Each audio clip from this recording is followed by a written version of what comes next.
Welcome back, detectives. Let's dive into another horrible case. The case of Sanda Dia. In December 2018, a group of college students brought their 20-year-old friend Sanda Dia to the emergency room in critical condition.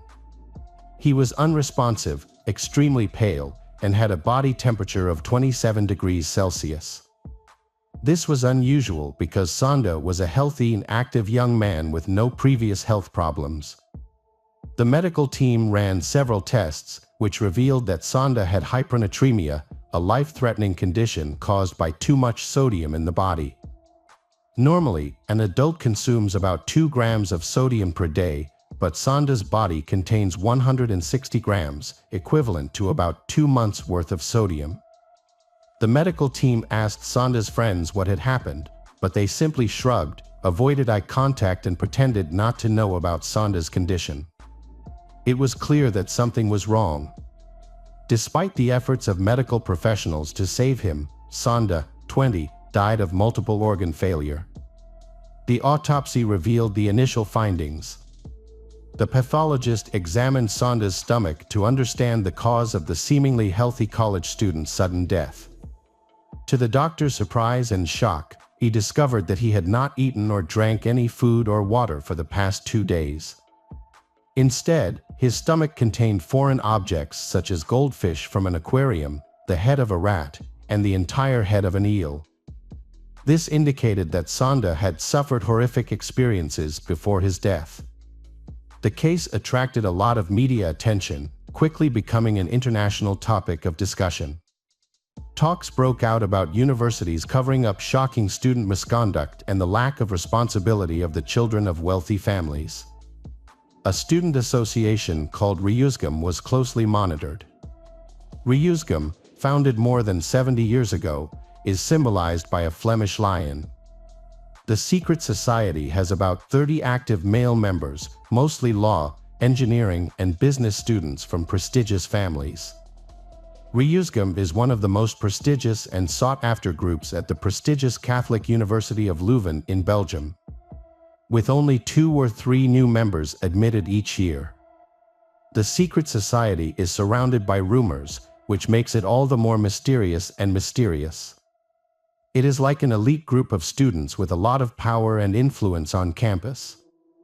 The Hazing Student Secret Society has begun planning its annual initiation ceremony for new members. The ceremony includes a unique and daring menu, starting with appetizers such as roasted grasshoppers and cockroaches, followed by a main course of rats and raw fish. Dessert is a mix of coffee and a banned substance. A disturbing photo of a Hazing fraternity's initiation ceremony has gone viral. The photo shows the group's leaders dressed in worn clothes, while 4 new members are kneeling. 2 of the new members are pictured with a gun pointed at their heads, a pistol, and a rifle. The photo raises many questions. What other types of rituals does this secretive group conduct? What exactly are the events that take place inside the fraternity? Considering the backgrounds of many of its members, parents, politicians, lawyers, prominent doctors, and business leaders, what would they do to protect their children if something truly happened seriously? Sanda never had any aspirations of joining the Hazing fraternity. Instead, he was a young man born in Belgium to a Senegalese father who sought asylum in the country a few years before he was born. As an immigrant, Sanda's father worked hard to ensure his 2 sons could live a good life. He knew that because of the color of his skin, his children would have to work twice as hard to gain the same respect and career opportunities as native Belgians. Sanda's father, Dia, worked long hours at a factory, spent many nights mastering the local language, and slept or stayed up all night to help his son study. His only desire was for his sons to succeed in life. From a young age, Sanda understood the importance of working towards his goals. He realized that success will not come easily and required perseverance and hard work. As he grew up, Sanda had a close friend named Ferry, who lived nearby. The 2 shared interests such as cycling, comics, and dreams of going to college, finding a good job, saving money, and eventually moving to Japan. They even promised to be lifelong friends and visit Japan together one day. However, fate had other plans for Sanda, and he will never have the chance to visit his dreamland. As a teenager, Sanda had many friends. He had an innate ability to excel in various activities, such as solving complex math problems and playing soccer, which surprised his friends. Despite his special talents, Sanda was loved by everyone for his easygoing and charming personality. He was sociable and easy to get along with, which made it easy for him to make friends. After completing high school, Sanda made his family proud by becoming the first person to attend a prestigious university, the University of Leuven. His father was extremely happy with this achievement, which exceeded his dreams. Although the university was close to home, Sanda chose to live in a dormitory. He pursued civil engineering and was determined to get a master's degree in the field. Sanda's maturity and ambition drove him to make his father proud.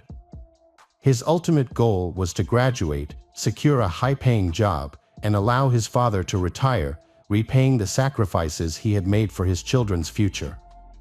By 2018, Sanda was in his third year of a 5-year program and was already thinking about his career after graduation. In order to achieve his goal of securing a high-paying job to support his family and pay the bills, he stayed away from parties and focused on finding a job. Realizing that his skin color could be a hindrance in a predominantly European industry, and with his high academic achievements, communication skills, and hard work, he realized that building relationships was important. This realization leads him to consider joining the Ryuzgam, a group that has important connections and is essential to his career. Joining the Ryuzgam seems to be a strategic decision. Many of its members come from prominent families, which makes Sanda's decision to apply a surprise to his friends, except for his brother, who understands the potential career advantages of the organization. However, his childhood friend Ferry has reservations about these groups and even tries to dissuade Sanda from joining, seeing it as a potentially dangerous move. If Ferry had known the tragic outcome that would befall Sanda, he would never have stopped trying to stop him. Sanda's decision to join Ryuzgam was not an impulsive one, he considered it carefully. With 2 years left until the end of his studies in 2018, he weighed the pros and cons before making his final decision. Sanda was then one of 10 students who successfully passed Ryuzgam's rigorous selection process. Of these 10, only 3, including Sanda, advanced to the final selection stage. In the first stage, Ryuzgam members screen out candidates who do not match their interests, personalities, or communication styles. Once the final 3 are narrowed down, the real challenge begins. We'll spend 2 months rigorously evaluating the 3 selected, culminating in a 2 to 3 day selection ceremony. During this intense evaluation process, the recruits are subjected to constant, relentless humiliation and complete dependence on the members of the Ryuzgam society. Sanda learns about the brutal initiation rituals of the society, but he is willing to go through with it for the promise of a better future. Like the other 2 candidates, Sanda understands that the process will be difficult and push them to their limits. However, no one anticipates risking their lives in such situations. Sanda's school friend, who belongs to another society, has his own views on the Ryuzgam initiation activities. He sees it as a challenging test of endurance, brotherhood, and self-control.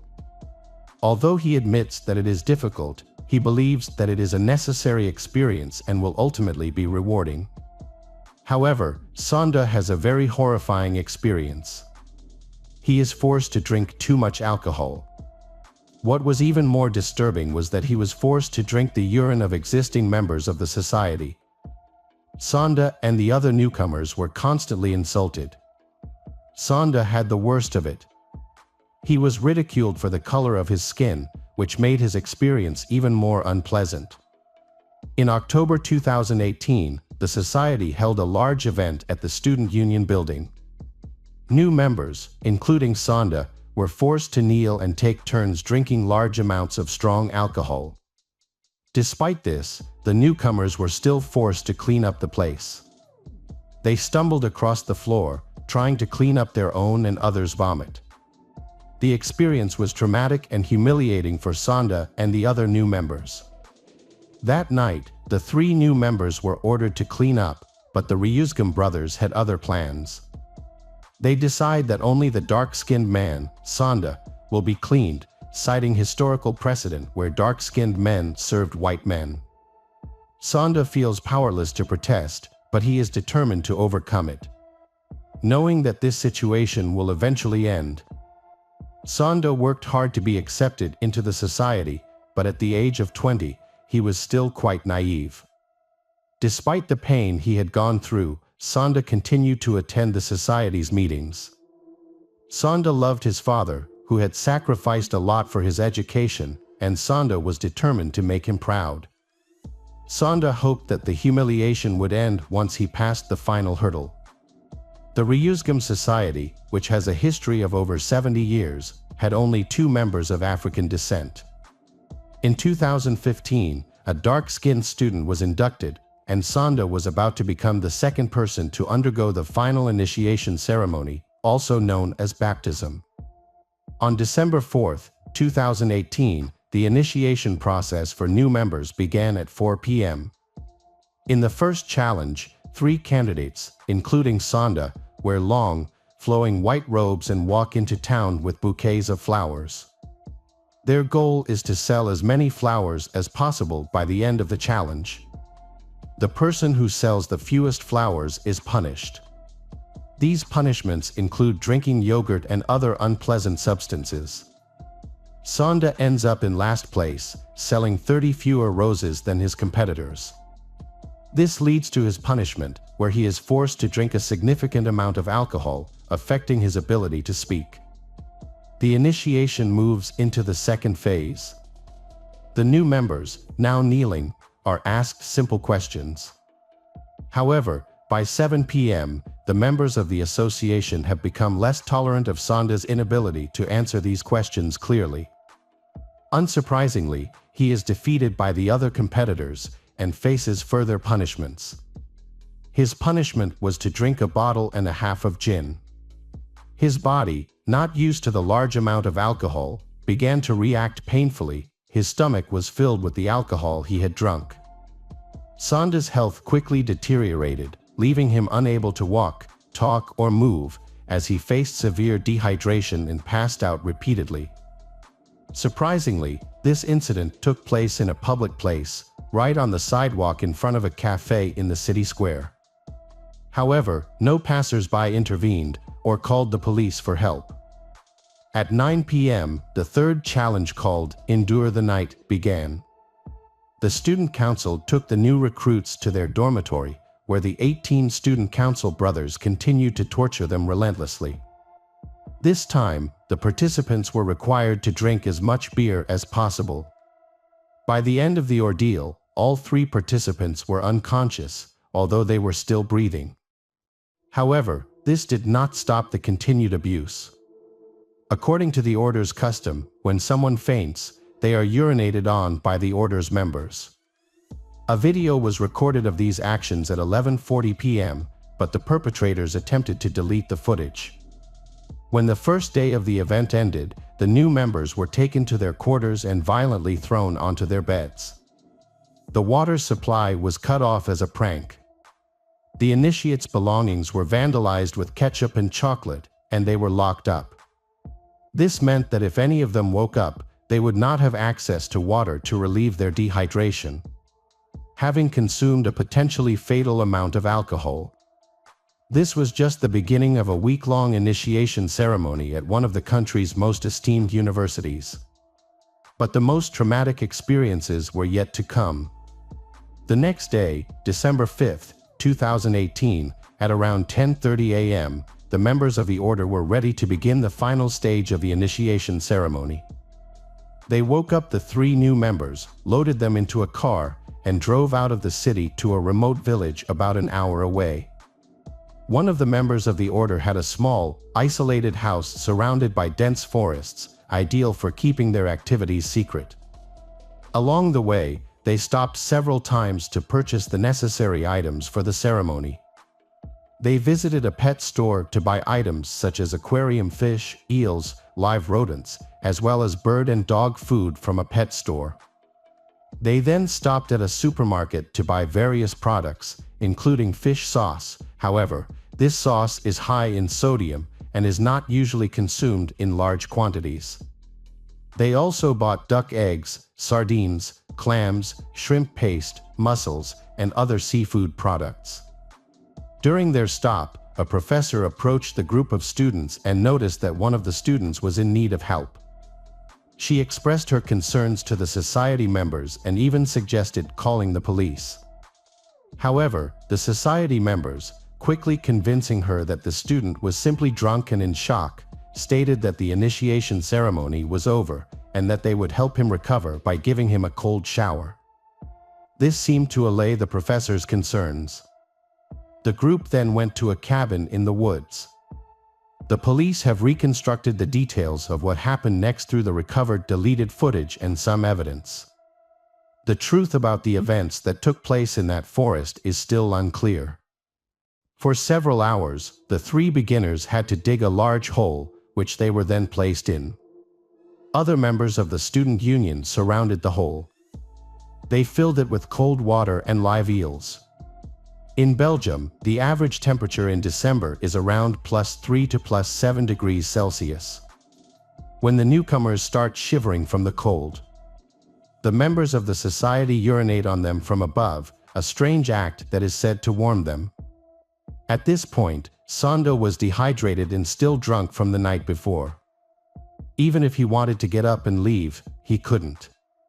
Normally, if a new initiate wanted to stop, he would just ring a bell placed at the edge of the pit, but this time the bell had been removed, leaving Sanda with no way to indicate that he wanted to stop. His physical condition, unable to stand or speak, left him helpless. The three new members, exhausted and drunk, were forced to sit in ice water and endure the urination and defecation of the members of the order. They were then forced to bite the heads of rats and eels that lived in the water and drink fish oil.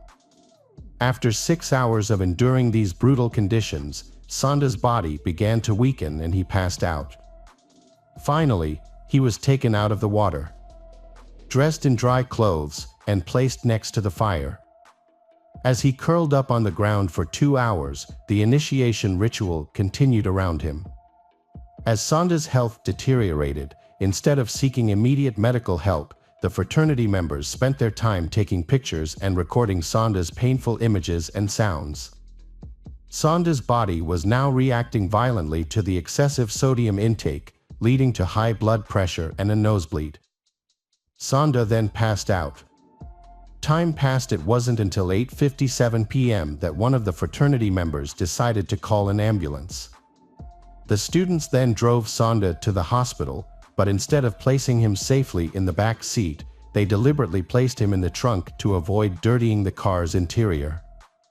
Upon arriving at the hospital, the association members deliberately withheld important information from the medical team regarding Sanda's diet and recent alcohol consumption.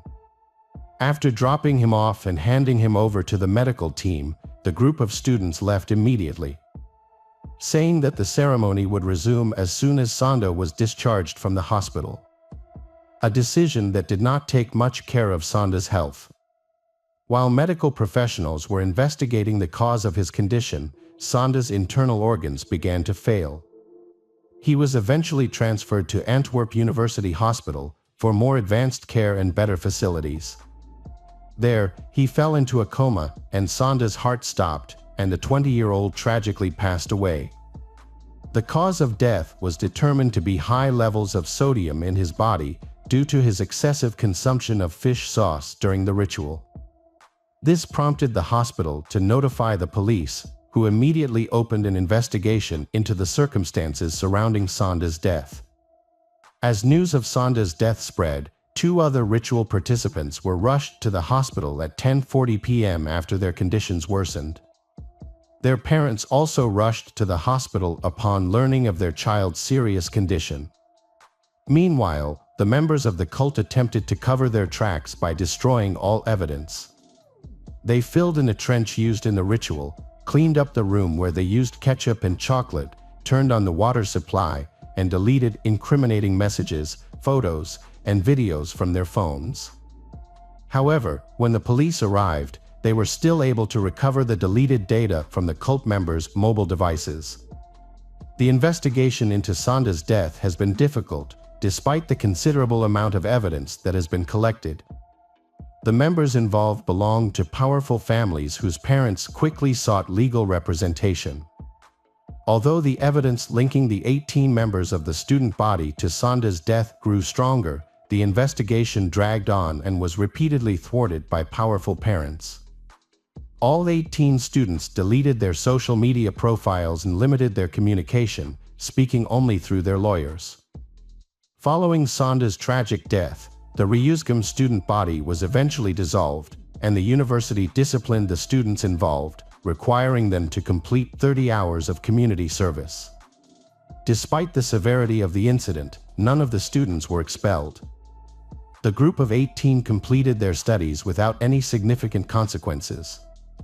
A group of teachers protested the lenient punishment, writing an open letter in support of harsher punishments for the group, but no additional measures were taken against the students. The legal process of the case was completed in July 2020. However, the lawyers for the Ryuzgam members tried to reframe the case as a tragic accident caused by Sanda's poor health. It was not until May 26, 2023, that the court finally issued its verdict. The court found 18 Ryuzgam students guilty of manslaughter and mistreatment. Each member was fined €400, ordered to perform community service, and ordered to compensate the victim's family about €30,000. The court decided not to reveal the identities of the students responsible in order to protect their future.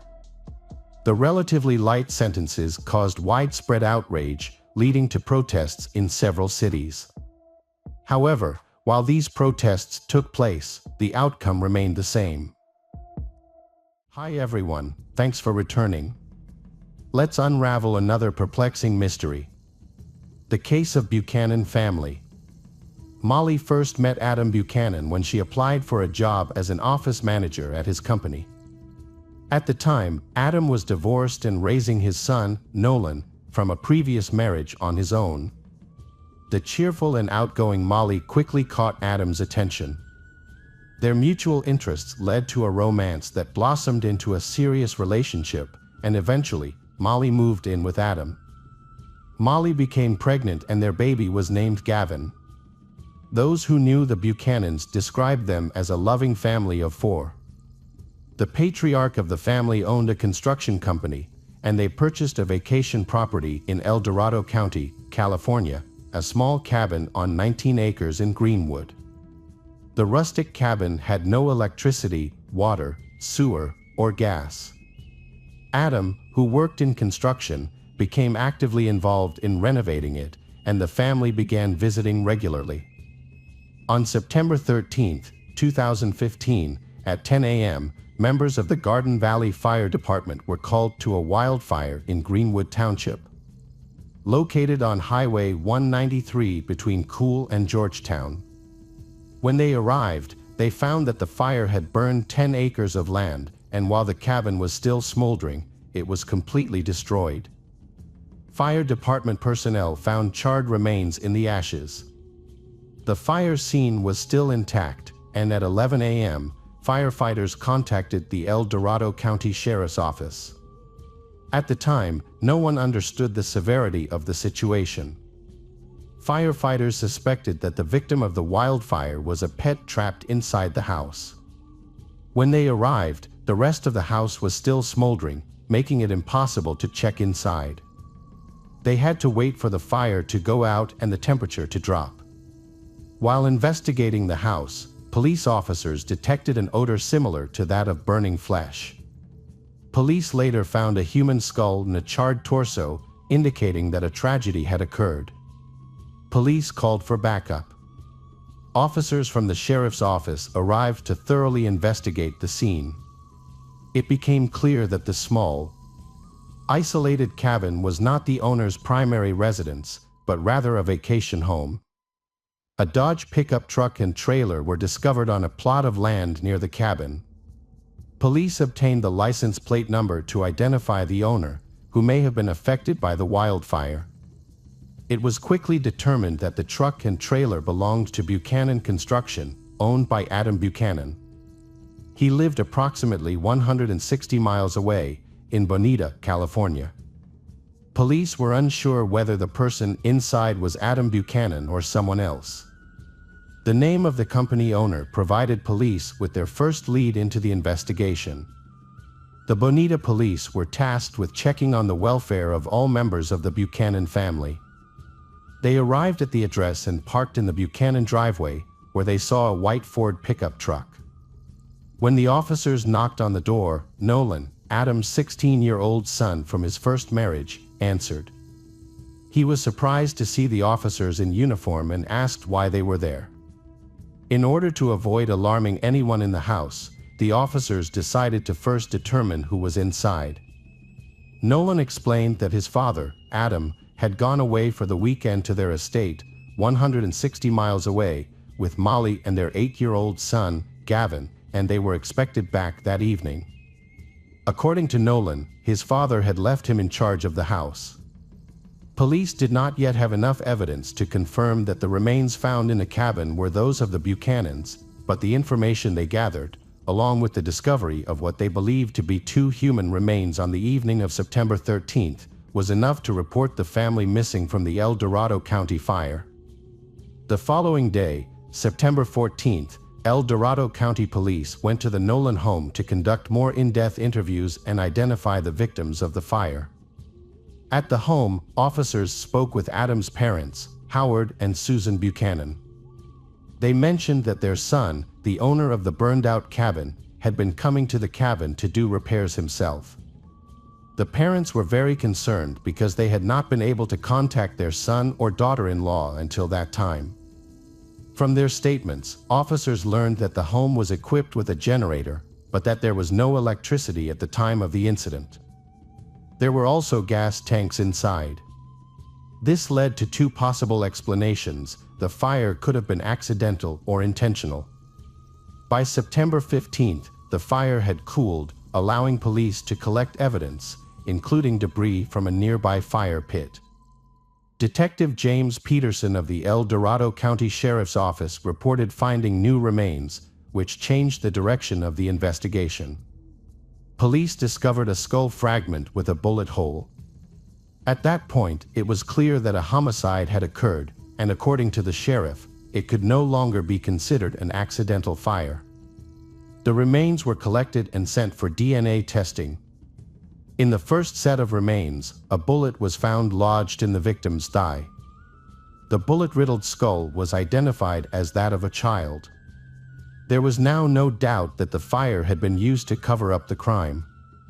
Police initially focused on whether anyone in his profession might have had a grudge against him. They also looked into Molly's life to see if she had any enemies who might have committed the crime. When those leads proved fruitless, police began looking into Molly and Adam's marital problems, which uncovered more problems. Police discovered that Molly and Adam's relationship had deteriorated significantly over time and that at the time of the murders, they had been sleeping in separate rooms for some time. A diary belonging to Molly detailed instances of abuse by Adam. Witnesses reported that Adam had not only abused Molly, but also abused children. Molly's mother, Susie Slanker, expressed to police that she feared that the couple might seriously harm each other during their arguments. Although Molly did not end her relationship with Adam, she would occasionally leave with her son to stay at her parents' house, returning after a few days until the next argument. It was also revealed that the couple enjoyed hunting in the area near their vacation home. Since both were armed, the police hypothesized that during an argument, one of them picked up a gun and shot the other, then, realizing the seriousness of the situation, committed suicide. There was a notable contradiction. If the tragedy had been caused by a conflict between husband and wife, there should have been a weapon found near one of them. However, no weapon was found. The police thought that the weapon might have been destroyed in the fire, making identification more difficult. For 5 days, members of the forensic team meticulously sifted through the ashes of the house. Despite a thorough search, they did not find any weapons. At this point, the medical examiner confirmed that the DNA found on the bodies belonged to Adam Buchanan, Molly McAfee, and their 8-year-old son Gavin. All 3 victims had suffered gunshot wounds prior to the fire, and the angle of the shot made it unlikely that they had committed suicide. The absence of a gun suggested that a 4th person had been present in the home who had shot the Buchanans, prompting a complete reopening of the investigation. Police turned to the victim's 16-year-old son, Nolan. He told police that the family had driven away in an old Dodge truck. Nolan explained that his father had chosen to use the company truck instead of their personal Ford, which was parked in the driveway, because he had loaded it with rocks for landscaping near their country cabin. The truck was later found near the burned-out cabin. When asked why Nolan did not go on vacation with his relatives, he explained, as he had in his first interview, that he needed to take care of the house and garden while his father and stepmother were away. Nolan also mentioned that a neighbor was illegally planting trees on the edge of the Buchanan property, which led to frequent arguments between his father and the neighbor. His father would often demand that the neighbor stop planting trees and threaten to call the police. Nolan spoke about the difficulties of the family business, revealing that the company was facing serious financial problems. The company was downsizing, with only 5 employees remaining. According to his father, debts were mounting rapidly. The investigation identified a suspect, a neighbor. The main problem was that no one could identify which neighbors were involved. The police went door to door, interviewing homeowners in the area. This approach paid off when they found a man who confirmed that he had argued with Adam about growing an illegal crop. However, he claimed that the disagreement ended after a tense conversation and that he had an alibi. After confirming the neighbor's alibi, the police investigated the family's financial situation, as their business was struggling. On September 18th, police went to Adam's company to talk to the employees. Nolan's words were correct. The company was in dire straits, facing bankruptcy with debts exceeding $30,000. As a result, several employees were fired. Several of these former employees were very unhappy about being fired, making them potential suspects in the case. This aspect provided an important lead for the police. Over the weekend, the local high school held a community cleanup day. Students worked to clear debris from a park located about a mile from Adam's construction company. During the cleanup on September 19th, they discovered a small wallet containing Molly McAfee and Adam Buchanan's wallets and identification cards, hidden under one of the bushes. There was also a .22 caliber rifle nearby. Police were dispatched to the scene immediately. The county sheriff's office has since developed a new theory.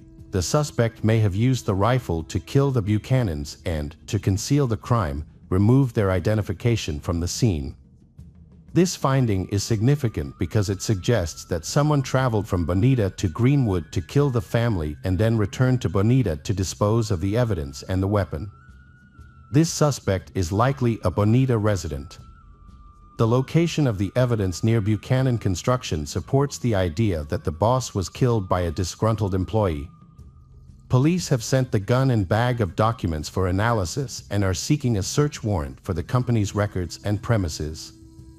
During their search, police accessed a video surveillance camera located on the company's premises. Fortunately, the camera focused on the parking lot, not the company's premises. Surveillance footage showed the family had left town on Friday, so police reviewed footage from that day. They were surprised to see that Adam had hooked up a trailer full of rocks to a Ford F-150, not a Dodge truck as Nolan had claimed. Police discovered that Nolan had deliberately interfered with the investigation. If the white Ford had pulled the rock trailer to the cabin, then someone must have driven it back and parked it in the Buchanan family's driveway. Police decided to interview Nolan again. Nolan repeated his account of the weekend, where he had been, and who he had met, but this time they also asked him about the movie he had seen at the theater and how he had paid for his shopping at the mall. When asked how he paid for dessert on their date, Nolan said he used his father's credit card. Police then obtained a search warrant for Buchanan's Bonita home, inspected his vehicles and reviewed his financial records. They found a Ford parked in the driveway, which they carefully inspected. They noticed red dirt on the tires, which matched the dirt found in Greenwood. If the Ford had made the trip the previous weekend or earlier, some dirt might have remained. Unfortunately, the fire destroyed the tire tracks near the cabin, but the accumulation of dirt suggested the car may have been in Greenwood recently. Officers tracked the bank card transactions and discovered that Adam Buchanan used his credit card at Taco Bell on Friday, September 11th, while traveling to Greenwood. Nolan, on the other hand, claimed he was home, not with his parents, and had a credit card with him. Police went to the diner and reviewed security footage, confirming their suspicions. A white Ford was seen instead of a truck. When they searched the Ford, they found a Taco Bell receipt from September 11th showing 4 drinks purchased, not 3. Additionally, evidence at the scene of the fire showed the presence of 4 drink cups, confirming that Nolan had been in the car. The next credit card transaction occurred on Saturday, September 12th, at the Valencia Club Bar in Pennon, about 30 minutes from the cabin. Adam's parents had alerted detectives to the bar, saying their son and daughter-in-law often went there after working on renovating the cabin. Security cameras recorded the moment the couple left the bar, and highway traffic cameras tracked their route. A Ford F-150 was seen heading toward the Buchanan cabin at 2:30 a.m. on the day of the fire, and then driving in the opposite direction at 3:30 a.m. In the first instance, cameras captured Adam and Molly in the car. In the second, only Nolan was recorded.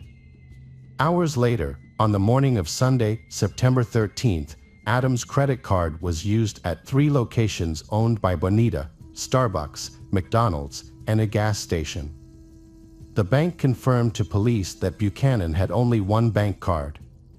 This information contradicted Nolan's accounts. At this time, forensic results showed that Nolan's fingerprints were found on the gun. He was arrested in the classroom. Nolan Buchanan pleaded not guilty to the charges against him and attempted to twist the story by claiming that his father had shot his family. He said his father had pointed a gun at him, and in self-defense he took the weapon away, accidentally shooting his father. Nolan maintained that it was self-defense, claiming that the fire and his subsequent lies were due to his panic and extreme fear. He explained that he had doused the house with gasoline and set it on fire to cover it up.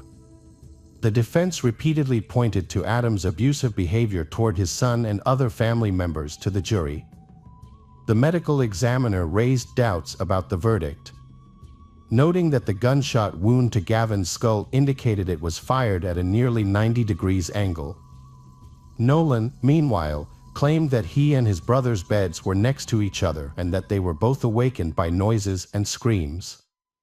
At that point, Nolan allegedly saw someone enter the bedroom and shoot Gavin.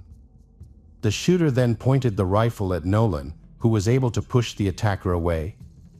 According to this account, the shot would have come from about a 45 degrees angle, which is inconsistent with forensic evidence. The prosecution believes Nolan shot his younger brother Gavin while they were home alone, as their parents were at a bar. After waiting for their father and stepmother to return, Nolan shot them as well. The position of the bodies suggested that Adam was killed first, followed by Molly. Nolan then took his rifle, his parents' papers, poured gasoline over the bodies, and set the house on fire. He then went home, met his girlfriend, and spent the day with her to establish his alibi. On July 13, 2018, a jury convicted Nolan Buchanan of 3 counts of first-degree murder. He was sentenced to 150 years in prison, with the possibility of parole after 25 years. Hi everyone, thanks for returning. Let's unravel another perplexing mystery. The case of Irene Cortez. Irene Cortez was born in 1980 in Granada, Spain. She is the eldest of a well-off family with a younger brother and sister. Her parents ran a small business, but her father died early. Her mother, Maria Lucas, took over and expanded the business, ensuring that her children did not lack anything. Irene was a beautiful, sociable girl who loved to be the center of attention. She married and became pregnant at the age of 17, then had a second child 2 years later. With the support of her mother and uncle, she continued to pursue education. In the early 2000s, Irene with her husband and 2 children moved to the resort city of Malaga and opened a disco bar. The bar became popular. The bar later transformed into a full-fledged nightclub and brought her profits. The couple welcomed their 3rd child and life seemed prosperous and stable. However, at the age of 25, Irene's husband was arrested and sentenced to 5 years in prison for trafficking illegal narcotics. He later died in prison under mysterious circumstances. Irene was left to raise her children on her own. She remembered how her mother had raised 3 children on her own and was determined to persevere. Irene successfully ran her own business, made a lot of money and had big plans for the future.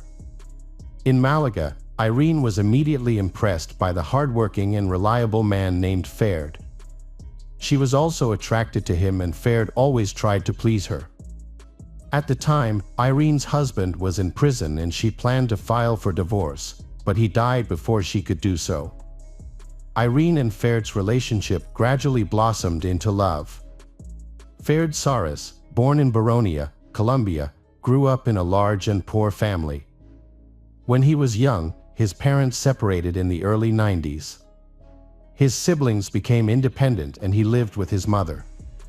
In 2001, Ferd and his elderly mother moved to Spain in search of a better life. They settled in Malaga, where Ferd took any job he could find to support himself and his mother. Despite Ferd's humble background and Irene's 3 children from previous relationships, Ferd and Irene decided to move in together. They settled in Irene's spacious apartment and soon after, Irene became pregnant with their first child. Their marriage produced a total of 3 children. However, it is unclear whether they were officially married. Irene kept her first husband's surname, while the children born to Ferd were given the surname Saras. In 2009, Irene's life took a negative turn. Ferd was arrested for drug trafficking and sentenced to prison, just like her first husband.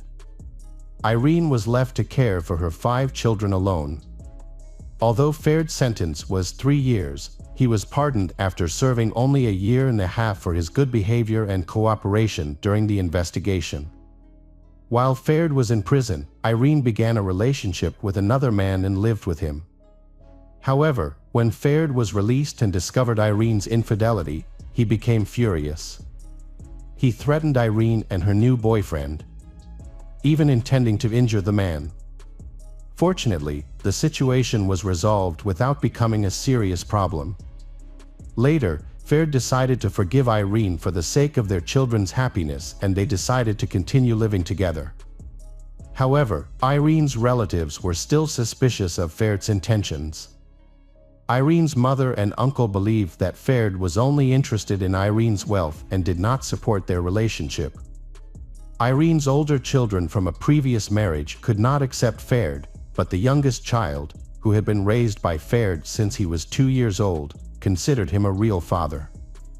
In early 2011, Ferd wanted to return to Colombia to visit his homeland because his father was seriously ill.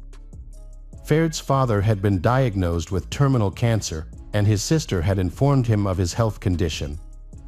Irene also wanted to visit Colombia and decided to go with her husband. She wanted to meet Ferd's father for the first time and experienced the famous Baronia festival, an event that usually takes place at the end of February. For Irene, the trip was also a much-needed break after years of hard work and raising 5 children without a break. Irene and Ferd had planned a 10-day trip, and her mother and sister had agreed to take care of the children during their absence. Although Irene's mother had concerns about the trip, she did not take them seriously. However, at the time, Irene's family was in financial trouble due to an unfortunate business. The situation became worse when Irene discovered that the €3,000 in personal savings she had kept at home had disappeared the night before they left.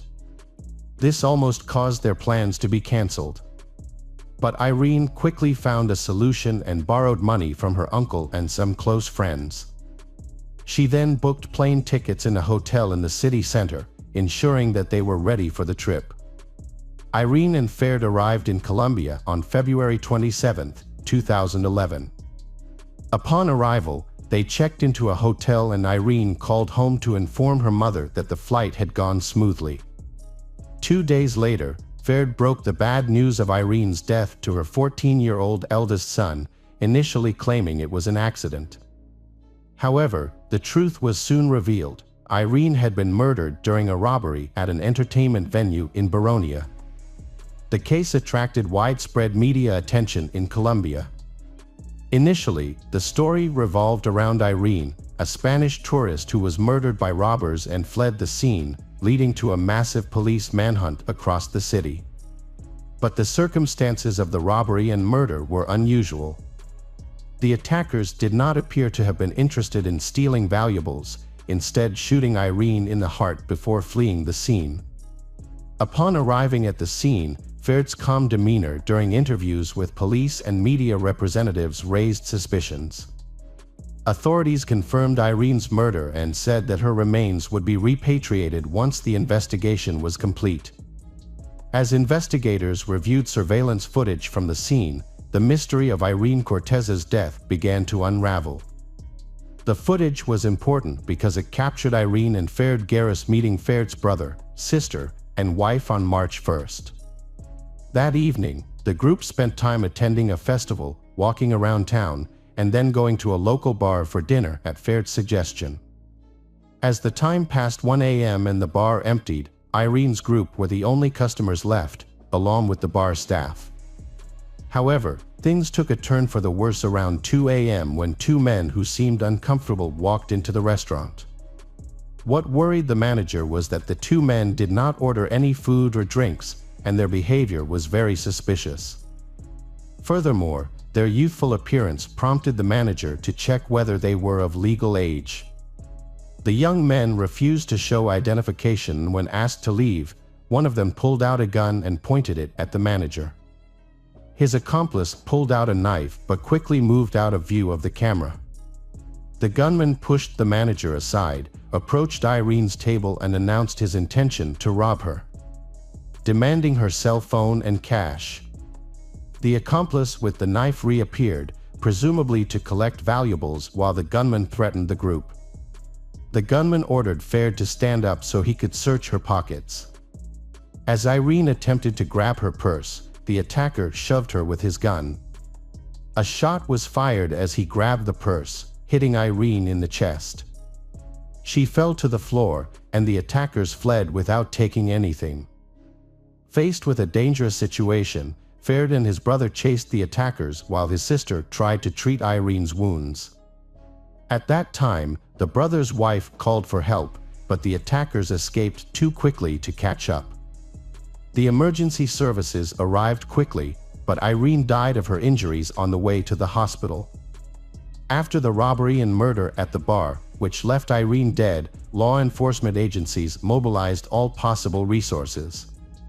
Since the city was in the midst of a crowded holiday season, ensuring their safety was of utmost importance.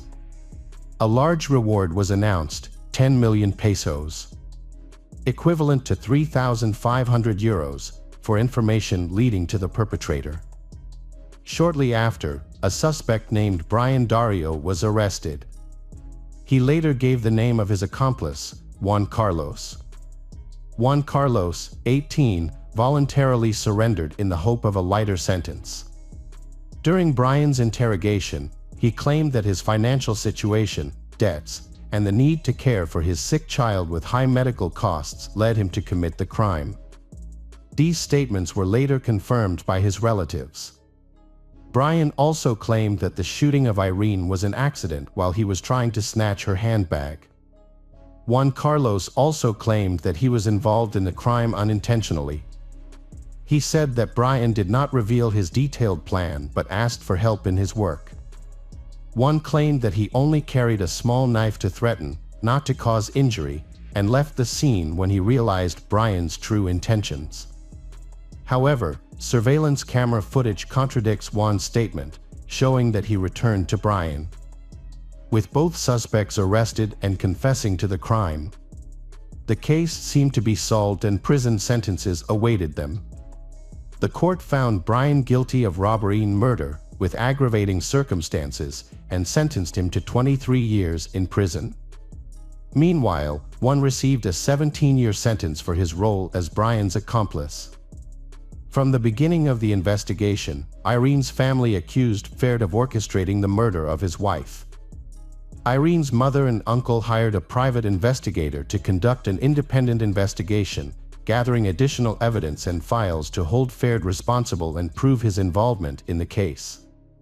According to Maria Lucas, Ferd was the only person who knew about the €3,000 hidden in Irene's house, and he was also the only one who could have secretly accessed the money. Another important detail is that Ferd used his father's illness as the main reason to go to Colombia. However, in reality, Ferd's father was not diagnosed with cancer and he is still healthy for his age. Juan was clearly scared and likely didn't understand what was happening as Brian approached and went up to Ferd and lifted him without directly threatening him with a gun. It seemed like the men knew each other and were acting together. Then, Ferd oddly moved behind Irene, who was sitting at the table, when she reached into her bag for her wallet. The man with the gun looked at another man as if waiting for a signal. It's unclear if he received any sign, as Irene and Ferd had their backs to the camera. After the shot, Ferd chased the killer but, according to experts, he deliberately let him escape. However, this claim is controversial because Brian was armed, and Ferd might have feared for his life. Ferd's behavior after Irene was declared dead was also questionable. He willingly gave interviews to reporters, discussed the details of the incident, and didn't appear too upset or depressed. Another important question is why, after the tragedy, Ferd called Irene's 14-year-old son instead of her mother, uncle, or any adult relatives to inform him of her death. Pedro Lucas, Irene's uncle, broke the silence by giving a press interview in which he openly expressed his suspicions and investigation findings. He firmly believed that Ferd had meticulously planned the trip to trap Irene. According to Pedro, Ferd used the stolen money to hire a killer and had plans to acquire guardianship of the children and take control of the business after Irene's death. Ferd's mother vehemently defended her son against the accusations. She claimed that Ferd truly loved Irene and the children and would never harm them. However, while defending Ferd, she inadvertently revealed that he had a tendency to take offense when his pride was hurt, particularly when it came to Irene's loyalty. Furthermore, a disturbing revelation emerged that Ferd had left Spain using forged documents, as he was not permitted to travel due to his recent parole release from prison. In response, Ferd denied the claim, stating that he departed the country legally, with Irene acting as his guarantor. Irene's body was finally returned to her native Spain 12 days after the tragedy. Due to the advanced state of decomposition, the coffin had to remain closed throughout the ceremony. Hundreds of mourners attended, including family, friends, neighbors, and even strangers who were moved by Irene's story. However, one person who was absent was none other than Ferd. Ferd chose not to return to Spain for the funeral, fearing retaliation from Irene's relatives. He claimed that they had repeatedly threatened him and his elderly mother, and so he decided to delay his return. Before attempting to return, Ferd sought a protection order from the authorities, but his request was denied. Feeling unprotected, he decided not to risk attending the funeral. Instead, Ferd took his concerns to court, filing a complaint against Irene's relatives, Maria and Pedro Lucas, alleging that they were preventing him from returning home. However, the couple denied Ferd's complaint, claiming that they actually wanted him to return to Spain to stand trial. Further investigations and trials were conducted with new details and charges against Ferd. Brian and Juan, who were serving time in a Colombian prison, were questioned about their relationship with Ferd and the possibility of a premeditated plot. However, Brian completely denied this theory. He maintained that the murder was simply the unintended consequence of a robbery gone wrong. Brian claimed that he had never met Ferd before and denied being hired as a hitman to kill Irene. The allegations seemed to lack any basis, with no clear evidence of premeditation or contract killing. There were only assumptions and interpretations of events from the recording. Brian admitted that he had consumed alcohol and drugs that night, so he did not remember the events clearly. Juan insisted that his friend had nothing to do with Ferd's plan and that everyone was shocked by what happened in the bar. Juan appears to be telling the truth, but the testimony of Brian, who fired the fatal shot, raises doubts. Although he did not commit the robbery, Brian's sick child is receiving expensive treatment in hospital.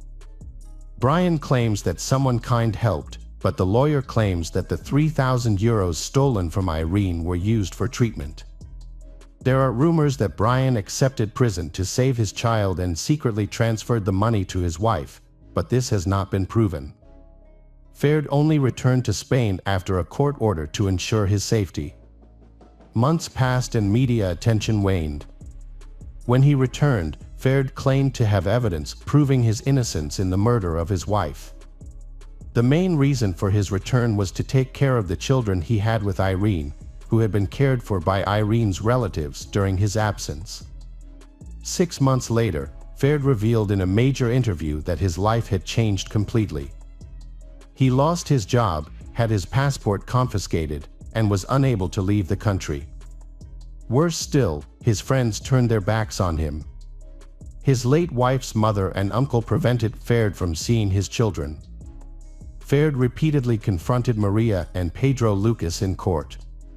He accused them of threatening him, while they tried to prove that Ferd was involved in Irene's death. However, neither side could provide convincing evidence. As a result, Ferd's children remained in the care of his grandmother and uncle. Ferd was also unable to reclaim any of his late wife's assets. Hey detectives! Welcome back. We've got another mysterious case to explore. The case of the Ortega family. Paula, born in March 1986, is the second child in a large family. She excelled at Dario Figueroa Lara School and then went on to study at the Polytechnic University. During her time at university, Paula discovered her passion for the hospitality industry. After completing her studies, Paula became actively involved in expanding her family's business, focusing on the production of party goods. Her family, the Ortega Alcosers, were wealthy and highly respected in Sangalqui and surrounding towns in Ecuador.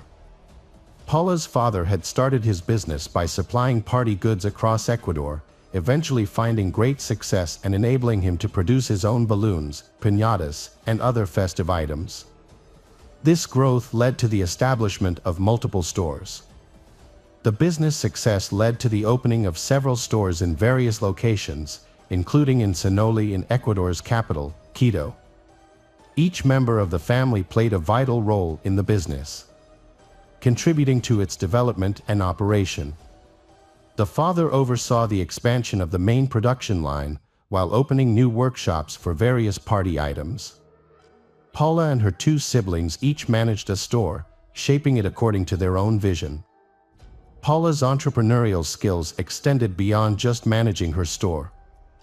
The business became even more successful when she added a party planning service. This venture brought her immense joy as it allowed her to bring happiness to people. Paula Ortega has achieved great success in her business career, but her personal life has not been as fortunate.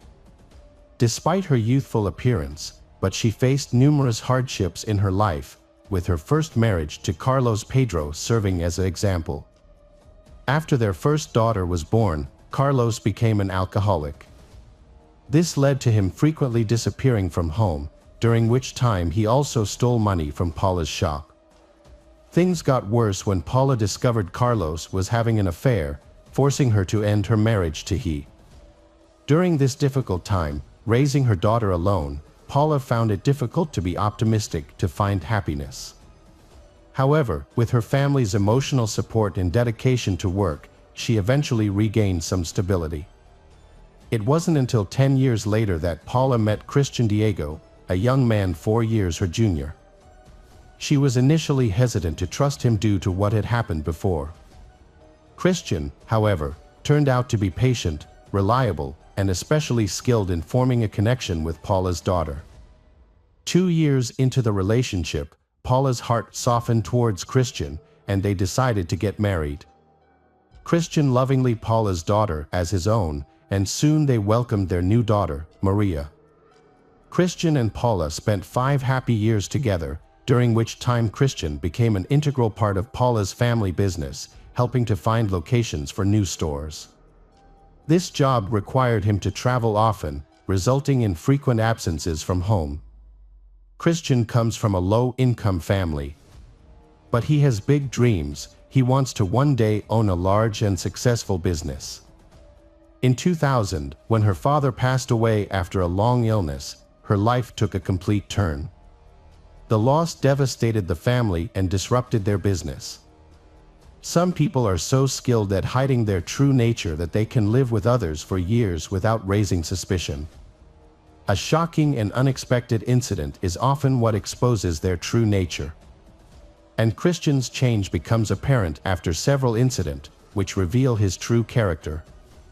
Christian and his wife, Paula Ortega, appeared to be a happy and successful couple to those around them. But beneath the surface, their relationship was far from perfect.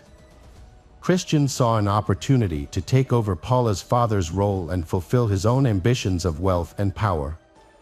Unfortunately, due to his lack of experience, he made a series of failed business decisions.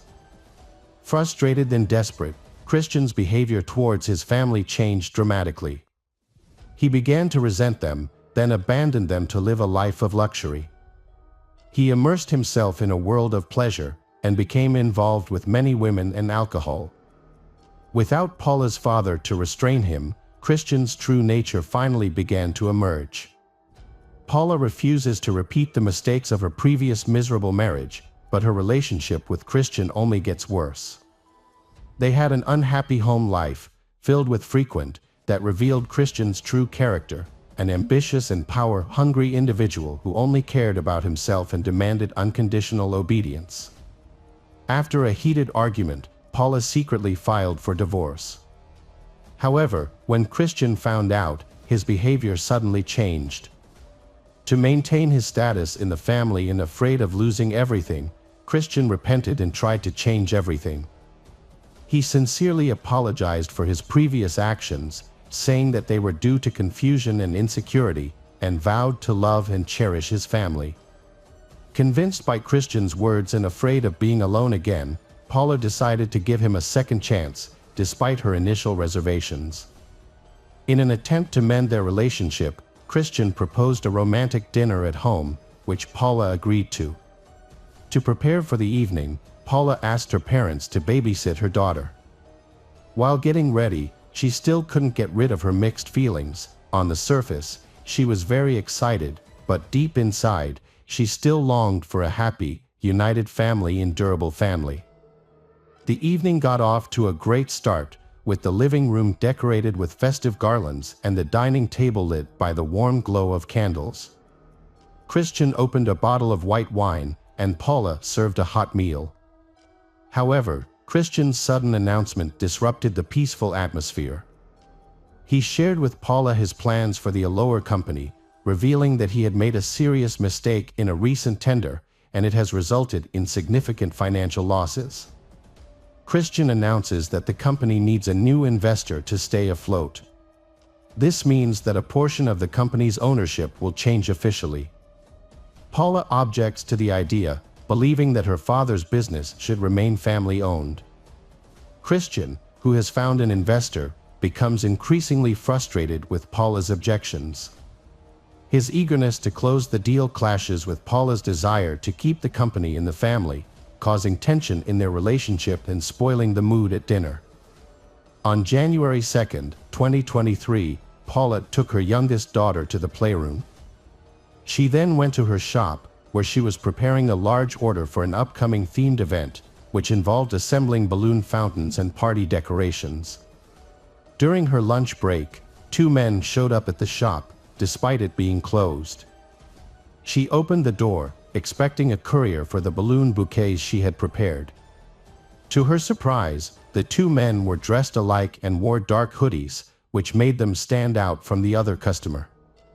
As they entered the shop, they seemed out of place and they're lingering.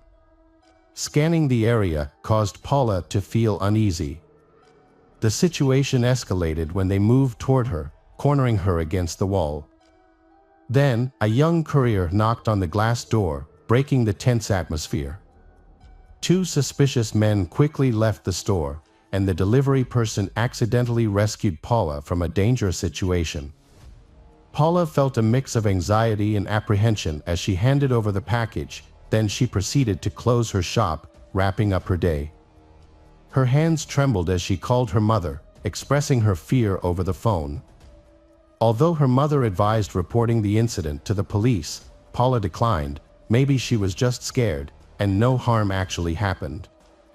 The rest of the day, Paula's thoughts were consumed by the strange encounter and her husband Christian's recent behavior.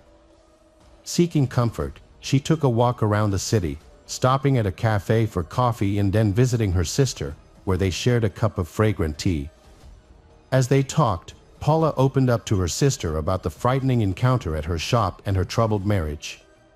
She shared how Christian had changed after their father's passing, becoming increasingly consumed by his addiction to alcohol and being unfaithful. For the first time, Paula let go of her pride and shame, confessing to her sister the pain she endured in her marriage. The conversation brought her a sense of relief and comfort. Paula's younger sister Adriana described her as lively, happy, enterprising, and hardworking, with a gentle and kind nature as a mother. One day, Paula discussed her long-term goals with her sister, including her aspirations for her daughter's future careers and her own plans for the business. She was a selfless and dedicated person. After their emotional conversation, Paula headed home. However, her journey was interrupted by a phone call from Christian. He informed her that he was picking up their daughter from her play activities and would also stop by the shop to pick up his other daughter. The background noise of children's voices made his conversation rushed. Paula didn't get an opportunity to tell Christian about a disturbing incident at her shop, largely because she suspected his possible involvement. Paula reluctantly went back to work, putting her family's needs before her own. Christian soon arrived alone, explaining that their daughter had opted to go home early, and he couldn't refuse her request. He told Paula that the girls were waiting for dinner at home and were looking forward to hamburgers. Then, Christian took Paula to the courtyard of a shopping center several blocks away, rather than a nearby fast food joint. After parking the car in a secluded area, he left Paula inside while he went to collect their order. As she relaxed in the passenger seat after a stressful day, Paula closed her eyes, unaware of the danger approaching. Two familiar figures soon appeared near the car, talking loudly and circling the vehicle. Paula recognized them as the unexpected visitors who had been to her shop. She tried to remain calm, trusting that the car was secure and Christian would return soon. However, the car's lights suddenly flashed, and the door locks disengaged. Panicked, Paula scrambled to the back seat, hiding between the seats and covering her head with her arms. Unfortunately, she was trapped with no escape. One of the intruders took the driver's seat, and the other got into the back seat. There, he pinned Paula down, making her situation worse. She then felt a warm liquid flowing down her arm, and shortly after, she lost consciousness. Paula sustained severe injuries, including 11 knife wounds on her neck and 2 on her face. A violent attack left Paula heavily injured and her assailants fled the scene. 7 minutes later, Christian returned to the car and witnessed a horrifying scene. The inside of the car was covered in blood. Panicked, Christian called emergency services and struggled to explain the situation clearly. After notifying Paula's mother about the attack, Christian drove to the hospital, but sadly, Paula died in the emergency room before receiving medical attention. Christian's reaction to his wife's tragic death was one of intense grief. Paula's sudden and violent death left everyone in shock, and many questions remain unanswered about the identity and motives of her attackers. Investigators discovered that $600 and a gold necklace were missing from Paula's purse, so they initially suspected a robbery.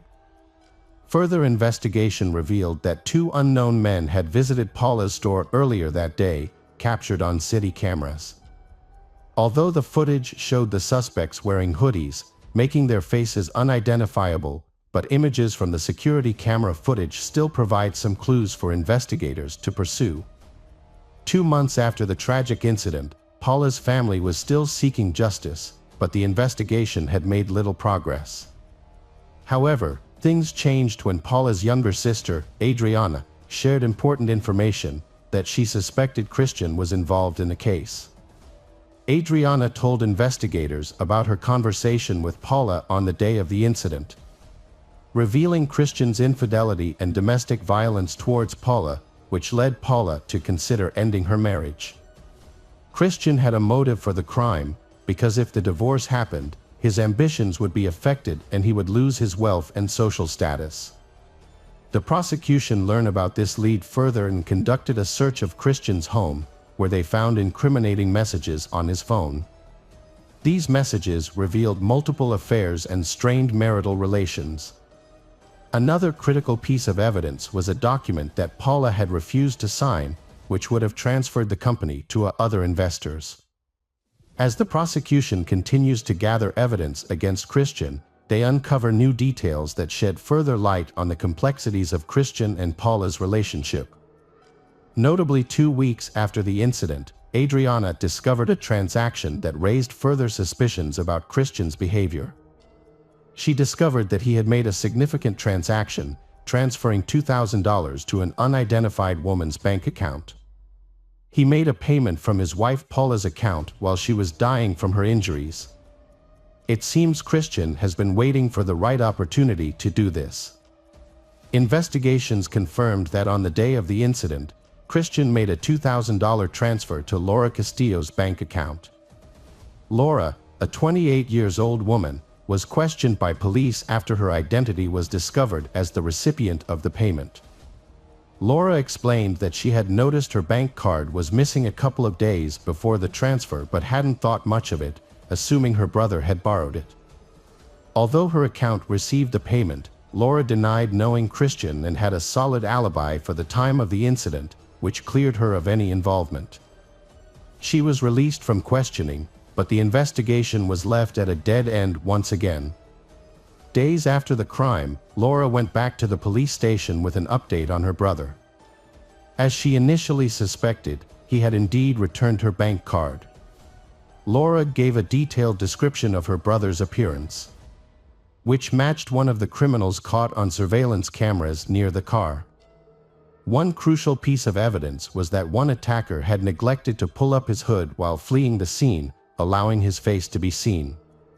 The investigation led to the identification of 2 offenders, Byron and Morton Castillo, who had an extensive history of criminal activity. The 2 criminals were arrested, but the question remains, why did these criminals target Paula? A deeper investigation revealed that they had attacked Paula repeatedly. On December 8, 2022, Paula was the victim of a car theft at a gas station. As she was distracted by one man, his accomplice quickly got into her car and drove away. Thankfully, her daughters were not in the vehicle at the time.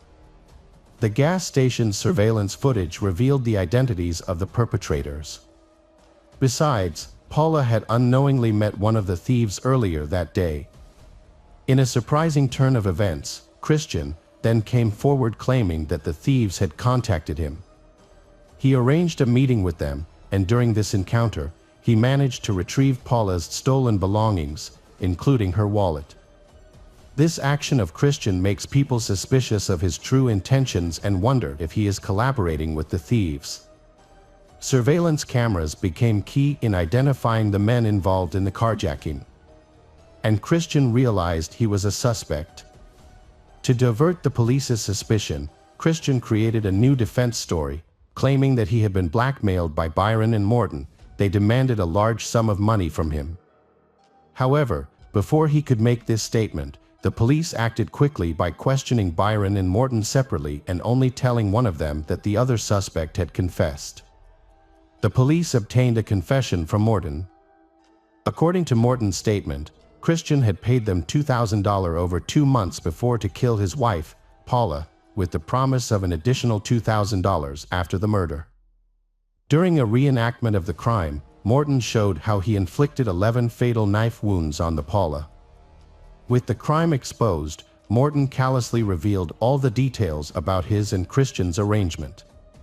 Morton exposed that the car theft and the attack on Paula's shop were also tactics used by Christian to intimidate her. Fortunately, Paula survived for a few hours longer than planned. On November 29, 2023, the 3 suspects, Christian, Byron, and Morton, appeared in court.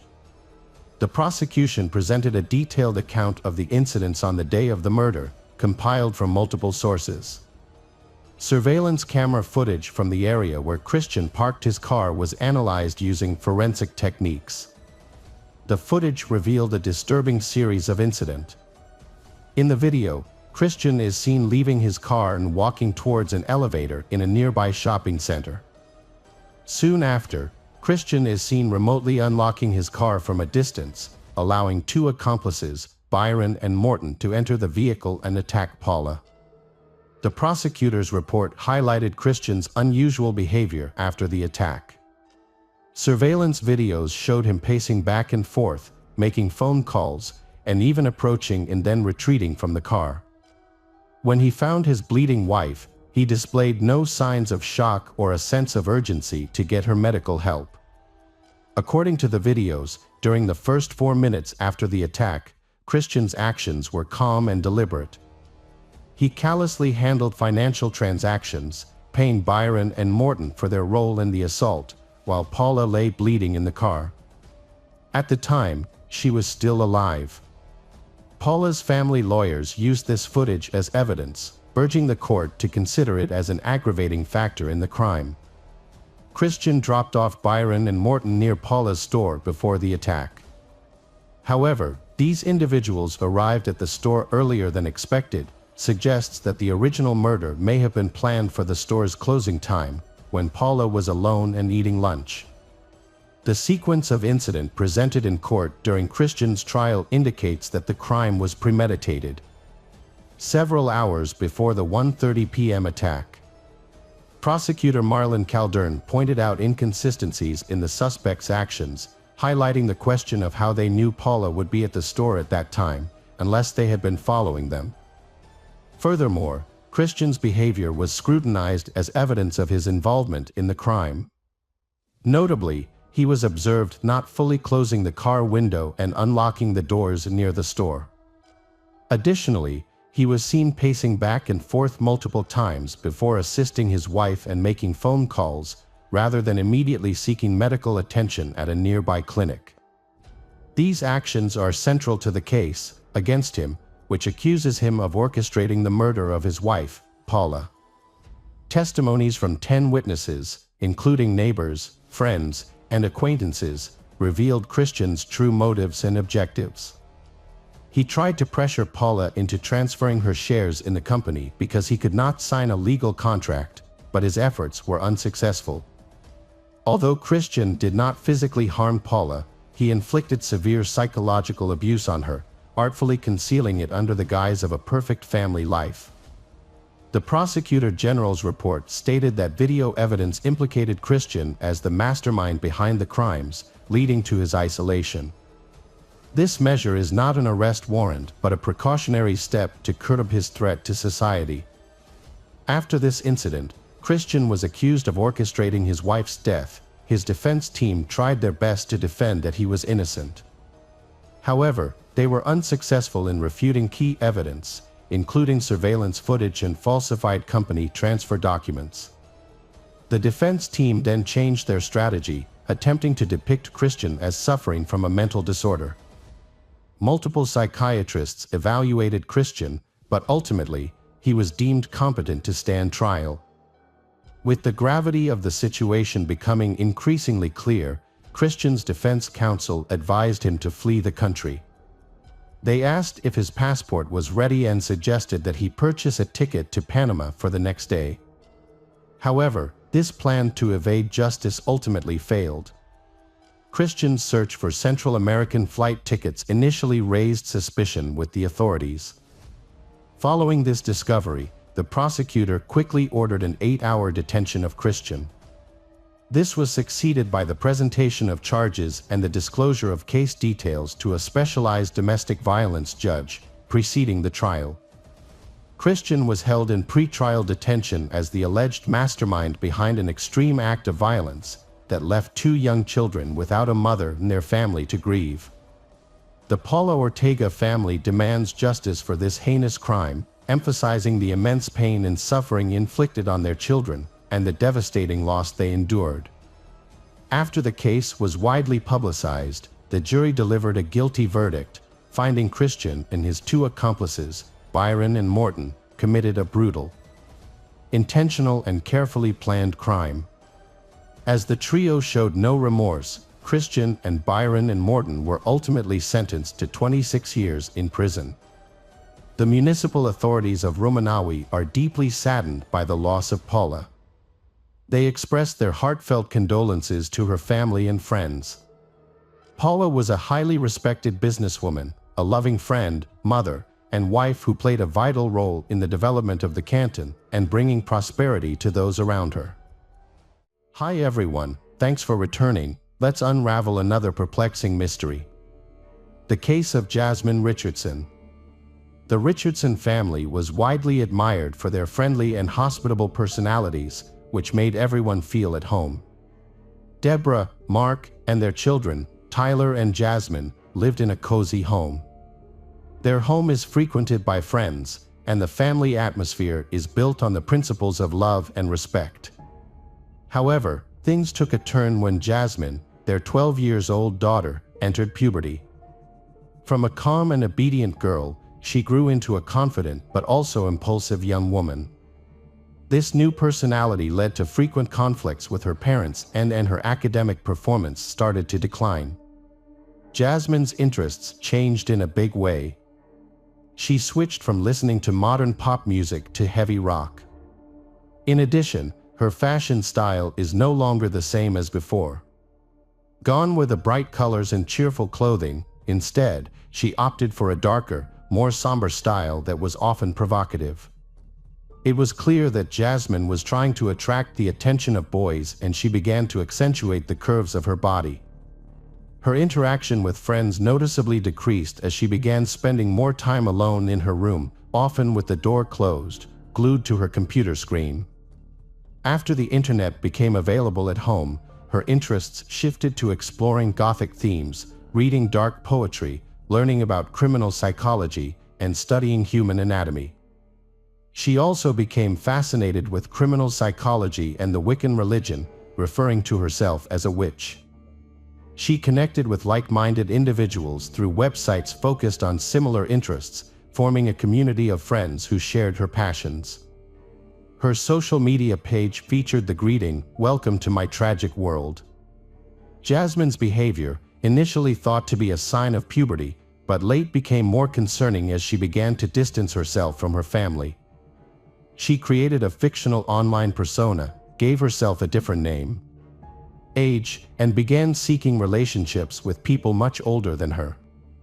Her parents tried their best to support her during this difficult period, suggesting that they spend time together by participating in common activities. However, Jasmine found these suggestions uninteresting. Her relationship with her younger brother deteriorated as she started speaking to him less frequently, viewing him as an annoyance. In stark contrast, she spends hours talking to strangers on social media, building other relationships, to make up for her lackluster relationships with family and friends. Deborah and Mark were aware that their daughter's new hobbies were likely a temporary phase of her youth. As a result, they were patient and allowed her to explore her interests. When Jasmine asked to attend a punk rock concert, her parents agreed. If only they had known the consequences that would follow this outing. In early 2006, Jasmine attended a local concert by a youth band that shared her interests. She also knew that Jeremy Steinke, a boy who had caught her attention for months, would be there. They had met online through a website for vampire enthusiasts and occasionally communicated with each other. Jeremy created an online persona as a 30-year-old werewolf who craved blood. To support this claim, he wore a vial of blood around his neck, but the origin of the fluid was unknown. Despite his ambiguity, he seems to believe he is unique, a quality Jasmine finds appealing and interesting. Jeremy and Jasmine connection deepened after meeting at a concert. Jeremy, however, was 23 years old, and the duo knew her parents would not approve of their relationship due to their significant age difference. As a result, they decided to keep their romance a secret. Complications in Jeremy's life were made worse by problems he had experienced earlier. He struggled financially and resided in a trailer with his mother and sister. His relationship with his mother was strained, largely because of her heavy drinking. This often led to violent arguments with some of her hot-tempered partners, who often abused Jeremy in drunken fits. By the age of 13, Jeremy was struggling academically and had mental health issues due to a troubled home life. He became so overwhelmed that he tried to hang himself, but fortunately, someone intervened in time. He was later diagnosed with depression and hyperactivity. Due to the relentless bullying he faced at school, Jeremy decided to stop attending. As Jeremy navigated the dark period of his life, he developed a passion for the concept of live immortally and began exploring online forums, where like-minded people shared thoughts and ideas. His online profile was filled with morbid topics, including self-harm, pain, and violence. Unbeknownst to their families, Jeremy had started a dating relationship with Jasmine. Their friends were aware of the relationship, but they found it strange due to the large age gap. Everything remained a secret until Jasmine's parents, Deborah and Mark, discovered her excessive internet use and decided to monitor her online activity. What they found alarmed them. Jasmine was in contact with strangers, including Jeremy. He is someone with a suspicious online identity. His nickname, Soul Eater, and interests in dark themes raised concerns, leading Jasmine's parents to intervene and restrict her access to the computer. They were shocked to learn that Jasmine was in a dating relationship with Jeremy, making it clear to them that this relationship was not acceptable under any circumstances. Deborah and Mark took their daughter Jasmine to see a psychologist, hoping she would get the help she needed to escape her toxic relationship. The counseling sessions greatly improved their parent-child relationship, and Jasmine appeared to be returning to a normal life, claiming the past was behind her. She regained access to her computer. Unfortunately, this turned out to be a wrong decision and proved fatal for Jasmine's family. On the evening of Saturday, April 22, 2006, as the family prepared for bed, Deborah heard a noise in the basement and went to investigate. She initially thought the noise might be rats but discovered a person wearing a ski mask instead. The masked man stood opposite Deborah, and her first reaction was to scream. The stranger attempted to silence her by covering her mouth but was unsuccessful, prompting Deborah to scream even louder. The assailant then stabbed Deborah in the chest with a knife, twice. Mark, hearing his wife's desperate cries for help, rushed down to the basement. He was met with a horrific scene. His wife lay in a pool of blood, with the attacker standing nearby. Mark quickly responded by attacking the intruder. However, he was stabbed in the stomach and sustained additional stab wounds. As Mark's pain began to subside and he was losing consciousness, he quietly asked the attacker why he did that. The attacker coldly replied that it was because Mark's daughter had wanted it that way. Upstairs, Tyler was left alone and scared as the attacker approached. Tyler was still in his pajamas and was paralyzed with fear. The footsteps grew louder and the bedroom door opened. Just a few days before the murder, Jasmine was happy since her parents had forgiven her, allowing her to reconnect with them. Mobile phones weren't widely used at that time, so Jasmine used the computer to communicate with the outside world. As soon as she regained internet access, she immediately contacted Jeremy.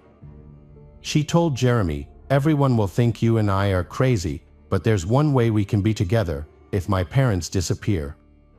However, what Jasmine didn't reveal to her parents was that she was secretly forming a plan to kill them while she was receiving therapy sessions.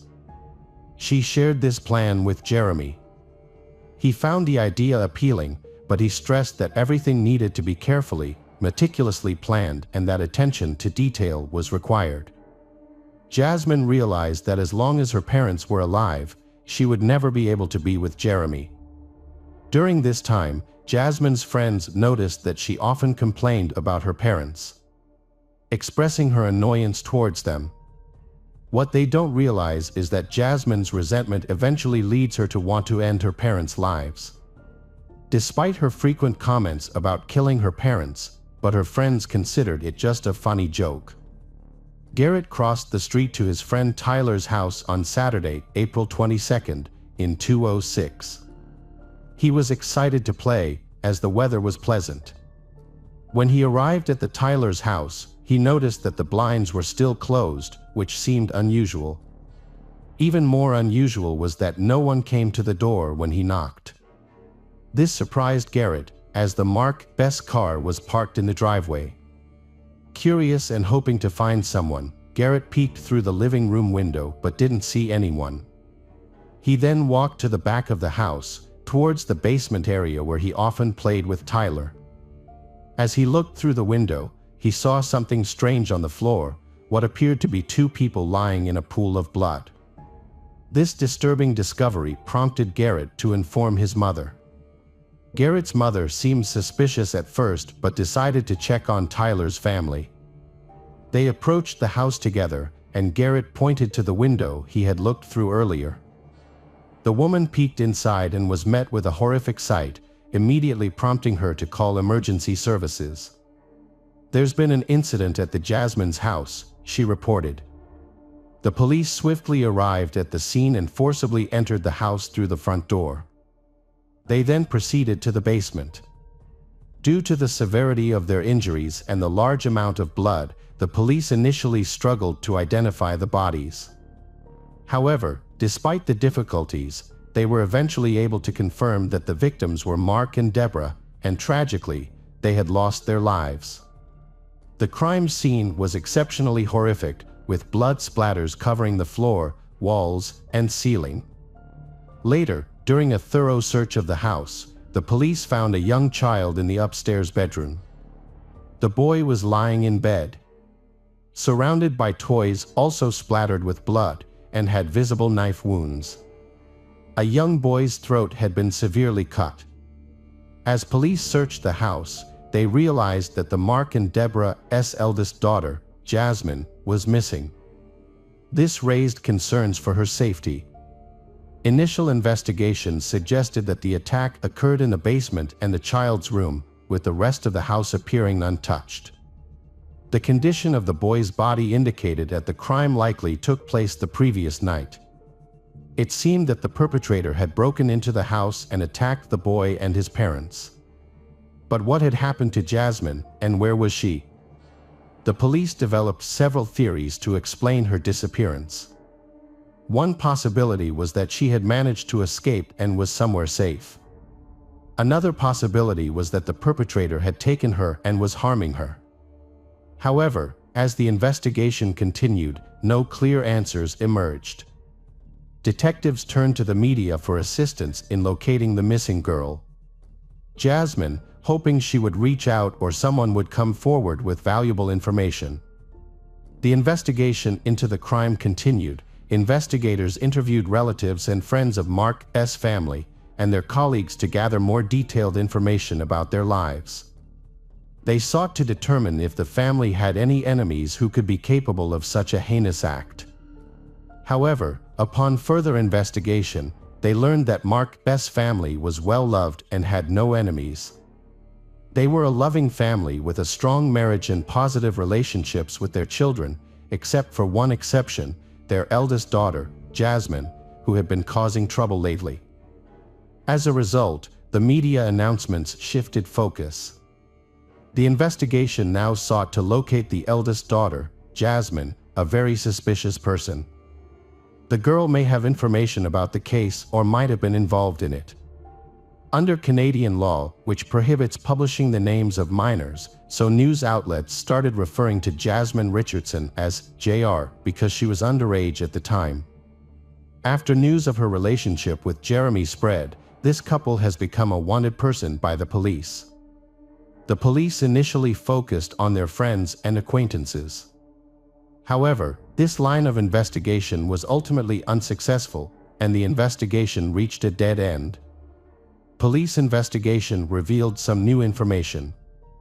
A few hours after the crime, Jasmine and Jeremy were seen at a restaurant and a party hosted by a friend. A friend noticed that Jasmine was fine, showing no signs of distress or trauma, and she continued to socialize, drink, and have fun. When friends asked how they managed to escape from her parents, Jasmine laughed and replied in a light-hearted manner. Jeremy and she took care of them. However, Jeremy's tone took a darker turn when he nodded in agreement, and then he added that he had cut them up like fish, implying a violent act had occurred. Jasmine's laughter downplayed the severity of the situation, making it seem less significant. The party guests burst out laughing, thinking that the remark was a sick joke. However, they did not realize that it was actually true. The guests' amusement was also verified by a comedian who was present. The police found a detailed plan in Jasmine's school locker, revealing her intentions to harm her family members with the help of her boyfriend. The photos of the suspects were widely circulated, and it is likely that they will be caught soon, as someone is expected to come forward with information about their whereabouts. Eventually, police received a tip and found Jasmine and Jeremy in Leader, Saskatchewan, about 130 kilometers from Medicine Hat. They were found sleeping in a pickup truck and were taken into custody without a struggle. Jasmine and her boyfriend, Jeremy, were questioned individually, with Jasmine being interviewed first. She told investigators that she and Jeremy were deeply in love and that he reciprocated her feelings. However, their relationship was impacted by two main issues: a large age gap and disparate social status. Jasmine claimed that her parents would never have approved of their relationship. According to Jasmine, Jeremy ended the lives of her parents so that they could be together. When detectives inquired about her involvement in the crime, Jasmine denied being present at the time it occurred and stated she had no prior knowledge of the event. After she found out what had happened, she decided to run away with him because her love for Jeremy was so great. Detectives needed to identify the mastermind behind the plot. To get the suspect to cooperate, investigators came up with a clever tactic. They placed an undercover informant in Jeremy's cell, who successfully extracted information from him that contradicted Jasmine's claims. According to Jeremy, the plan to kill Jasmine's parents was actually she's idea. Jeremy was initially hesitant about going along with the plan.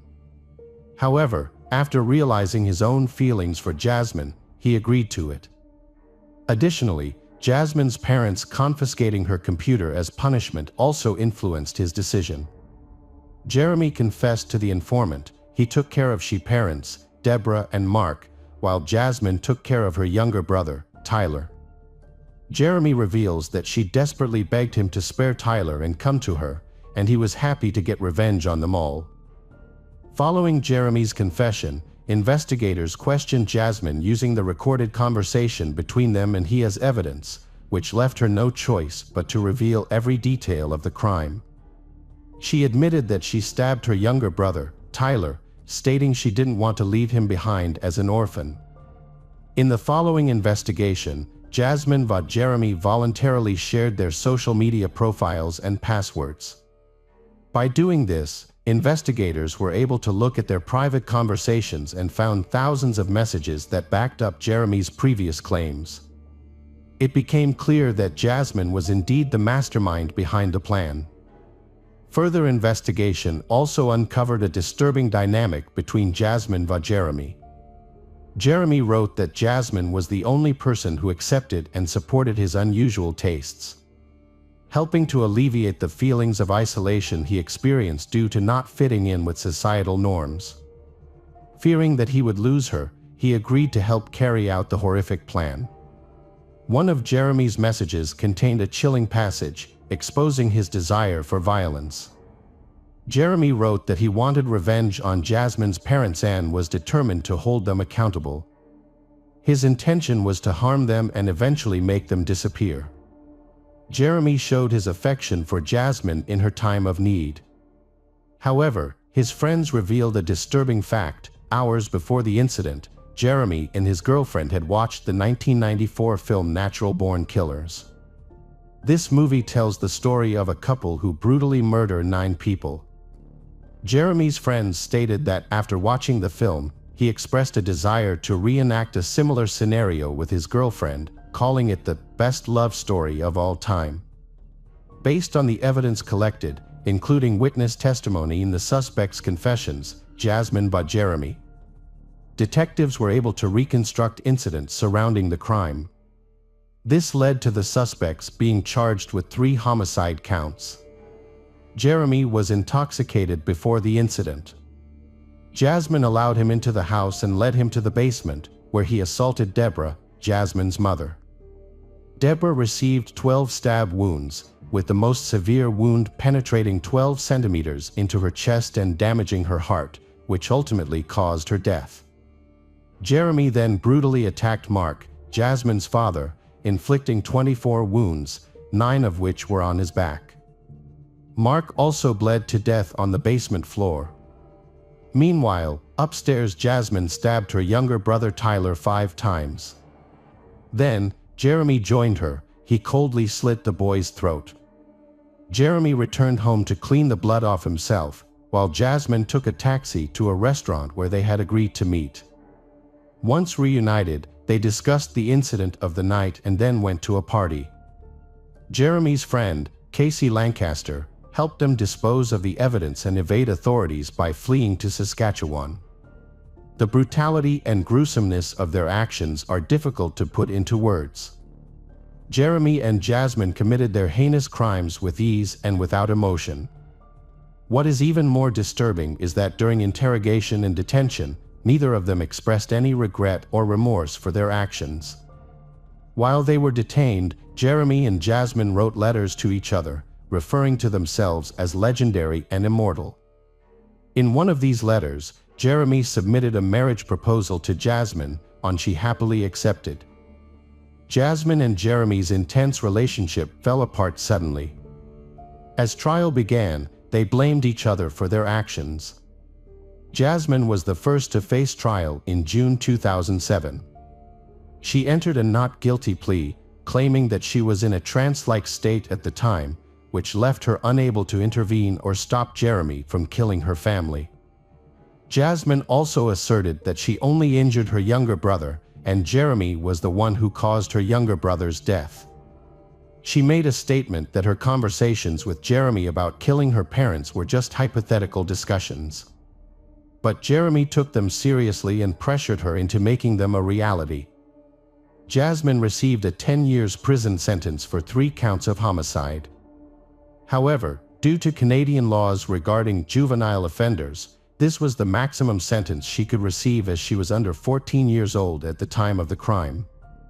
The primary goal of the sentence was to focus on healing and restoring the girl's mental well-being rather than punishing her. In a 10-prison sentence, including 4 years in a psychiatric facility.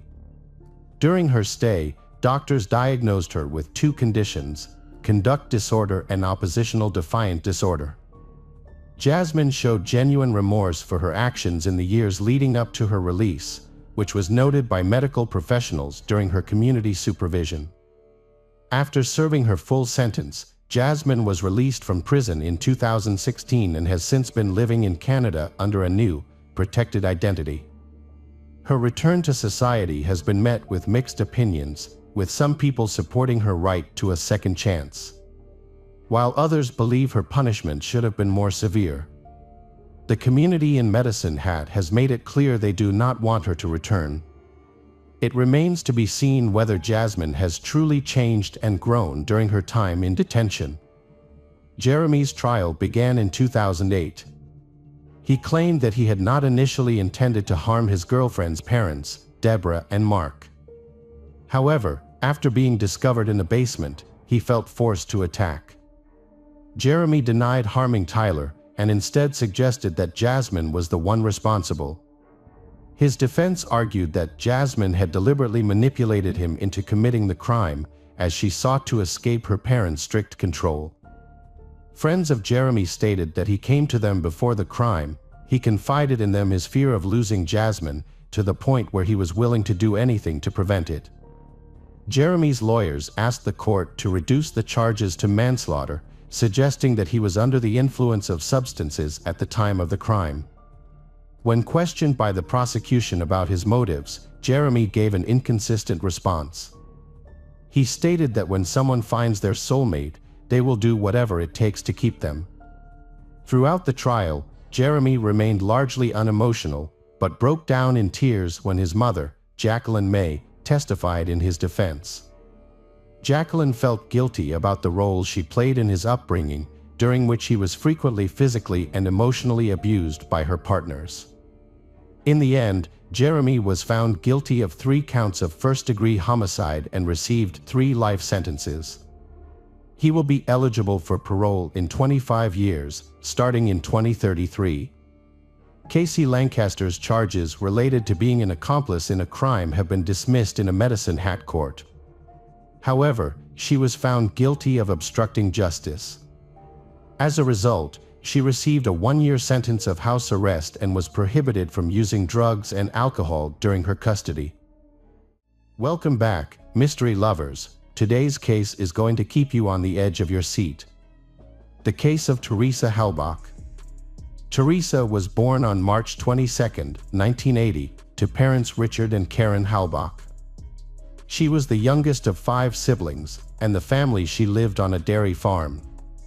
When Teresa was 8 years old, tragedy struck as her father passed away, leaving Karen to care for the family alone.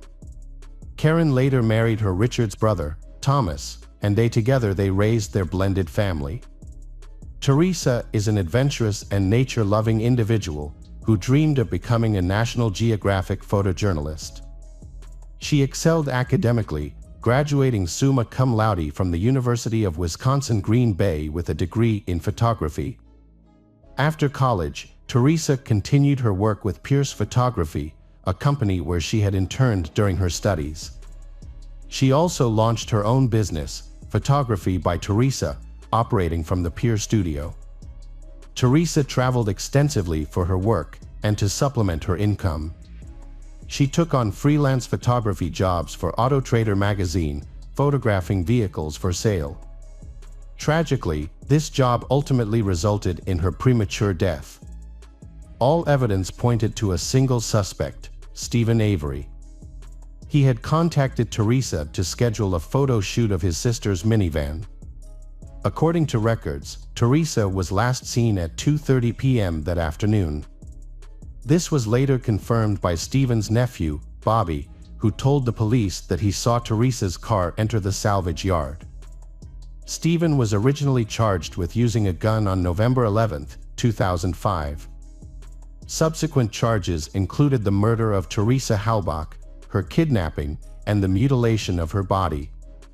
However, while being investigated for these crimes, the police found blood in the SUV Teresa's that matched Stevens. In his room, they discovered a set of car keys belonging to Teresa. Throughout the investigation, he insisted that the police were attempting to frame him.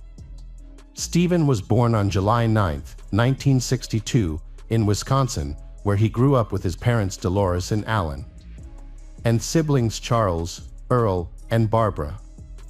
However, he had a troubled past, having dropped out of high school with a reported IQ of 70. In 1981, he was jailed for 10 months after breaking into a bar. In the following year, he was found guilty of animal cruelty for brutally killing his pet cat. The cat was doused with gasoline and set on fire, resulting in a 9-month prison sentence. Steven had a record of behaving violently in the past, including an incident where he threatened his cousin, Sharon Morris. He chased her off the street and pointed a gun at her, claiming that she was spreading false rumors about him. Although Steven received a 6-year sentence for this crime, but then he was given bail. However, an incident led to his wrongful imprisonment for nearly 2 decades. Henny Bernstein was attacked on a beach in Two Rivers on July 29, 1985. She described her attacker to the police, and the description closely matched Steven. As a result, he was arrested and charged with the attack on Penny. Despite his claims of innocence, his appeals in 1987 and 1996 were denied by higher courts. Steven's case was later taken on by the Wisconsin Innocence Project in 2001. In 2002, DNA evidence was re-examined, and he was finally exonerated of the crimes, proving his innocence. Following his exoneration, he filed a civil lawsuit against Thomas Kokarek, the former sheriff, and Dennis Vogel, the former district attorney, seeking $36 million in damages for the wrongful conviction. However, Steven's freedom does not last long because his life is about to undergo a major change. When Teresa, a friend of Steven's, went missing, a search was conducted at a local salvage yard. This search was initiated based on information given by Bobby, Steven's nephew. Steven reported that Teresa came to his location to take photos and then left. However, evidence found at the scene contradicts Steven's testimony. These included bone fragments, a set of SUV car keys, blood in a vehicle, and a bullet from the garage with Teresa's DNA on it. As a result, Steven was jailed for Teresa's murder. During this time, he received a sum of $400,000 in a settlement in February 2006. The investigation also involved questioning Steven's 16-year-old nephew, Brendan Dassey. It is worth noting that Brendan was not accompanied by his parents or lawyer during the interrogation process. Initially, Brendan confessed to the crime, stating that he and Brendan had assaulted and killed Teresa before burning her body. However, Brendan later withdrew his statement, claiming that detectives had coerced him into making a false confession. In 2006, Brendan was charged as an accessory to the murder, a charge that stemmed from his initial statement. Despite the lack of physical evidence connecting him to the crime scene, but he faced the same charges as Steven. In 2007, Steven was sentenced to life in prison without the possibility of parole. Later that year, Brendan was also found guilty of a life sentence with the possibility of parole in 2048. A conviction was made, but it was met with controversy. Many people, including Steven's family and his ex-fiancée Sandy Greenman, still firmly believe that Steven and Brendan are innocent. Steven's family continues to support him and hope that the real killer will be found. Sandy has been a vocal advocate for Steven. She described Steven as a model inmate and argues that people wrongly tarnish his reputation. Sandy spoke out in Brendan's defense, denying allegations that he had a history of violence. In contrast, some people firmly believe that Steven is guilty and should be in prison. One of these individuals is Jody Stokowski, another ex-fiancée of Stevens. Jody initially supported Stevens' claim of innocence, but she later admitted that had made it up. In an interview, Jody revealed that Steven had threatened to harm her and her family. Therefore, she believes that he is capable of murder. Jody said that Steven wanted revenge on women, believing that he had been treated unfairly and that his life had been affected because of it. She strongly believes that Steven is untrustworthy and described him as a monster. Steven's defense team questioned the reliability of the blood evidence found in Teresa's car. They argued that the evidence may not have come from the crime scene, but from another source, taken from the vial containing Steven's blood from a prior conviction. They claimed that the vial containing Steven's blood had been tampered with and a hole could be seen in the cork. However, the prosecution countered this by conducting blood tests to check for preservatives that are often added to stored blood samples. Since no preservatives were detected, this could indicate that the blood was not old but newly drawn. Tive, which could suggest that the blood was fresh. Steven's defense team disputed this finding, they calling in an expert witness, who claimed that the test results were unclear, and negative result could mean that there really is no preservative or that the testing technology is not advanced enough to detect preservatives. Both Steven and Brendan have repeatedly appealed their convictions, but have been denied and they remain incarcerated. Brendan is currently be justified professors Laura Nyroder and Brendan Drizzen from Northwestern University. They have also faced many hurdles, but they remain committed to seeking justice for Brendan. In Steven's case, the appointment of Kathleen Zellner, a renowned trial lawyer, has injected new hope. Kathleen has a track record of overturning 19 wrongful convictions and is known for her thorough analysis of cases and her ability to uncover missing evidence. She quickly got to work on Steven's case, and she firmly believes in his innocence. Steven's previous lawyers, Dean Strang and Jerry Buting, have stepped back from the case. In August 2016, Kathleen requested that new scientific tests be conducted on evidence from the case, and she was willing to cover the costs. Her goal was to prove that Steven was framed for the crime. She focused on 3 burn pits found at the scene, which showed signs of human remains being burned. Notably, a human pelvic bone fragment was discovered, which had been mistakenly included with Teresa's remains. This discovery suggests that Teresa's remains may have been intentionally placed in Steven's burn pit. Unfortunately, his defense was denied the chance to examine these bones because the prosecution failed to disclose them. Kathleen claimed that this was a Brady violation, meaning that crucial evidence that could have helped exonerate Steven was not provided in time. Despite this setback, Kathleen continued to investigate the case from a new angle, which could lead to the identification of a new suspect. Kathleen decided to investigate the Bobby family's computer as an alternative to testing the bone fragments. The computer analysis revealed several disturbing findings, including violent and pornographic images of women being tortured and videos showing women as victims.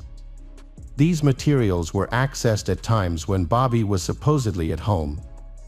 Furthermore, Barbara Taddick, Bobby and Brendan's mother, her husband Scott, and Steven's sister seemed to conceal evidence to avoid implicating Bobby. The forensic team successfully recovered 2,449 pages of data from the computer, including all of Bobby's searches, videos, and photos, and transferred it to a CD-ROM as evidence for the retrial. Bobby is the older brother of Brendan and the nephew of Steven. During his uncle Steven's trial, Bobby served as the prosecution's key eyewitness. According to Bobby, the last time he saw Teresa, she was heading towards Steven's house. Later that afternoon, after returning from hunting, Bobby claimed that he was unable to find Teresa or her car. Brad Dassey, the half-brother of Bobby, has made several claims that have added. He believes Steven is innocent. Additionally, Brad has stated that Barbara and Scott erased the computer's history, including all pornographic content. a key piece of evidence could potentially clear Stephen and Brendan's names, while further implicating Bobby. An eyewitness, Thomas Sawinski, has come forward claiming to have seen Bobby with an older man pushing Teresa's SUV back into the salvage yard. Thomas stated that he was driving to deliver newspapers when he saw the duo. As he passed them, Bobby attempted to stop him by stepping into the road. Thomas swerved to avoid Bobby and continued on his route. Thomas described Bobby as appearing unhappy to see him there. After learning about the SUV's discovery, Thomas contacted police to share what he had seen. However, the police rejected this, who told him they already knew who is the culprit.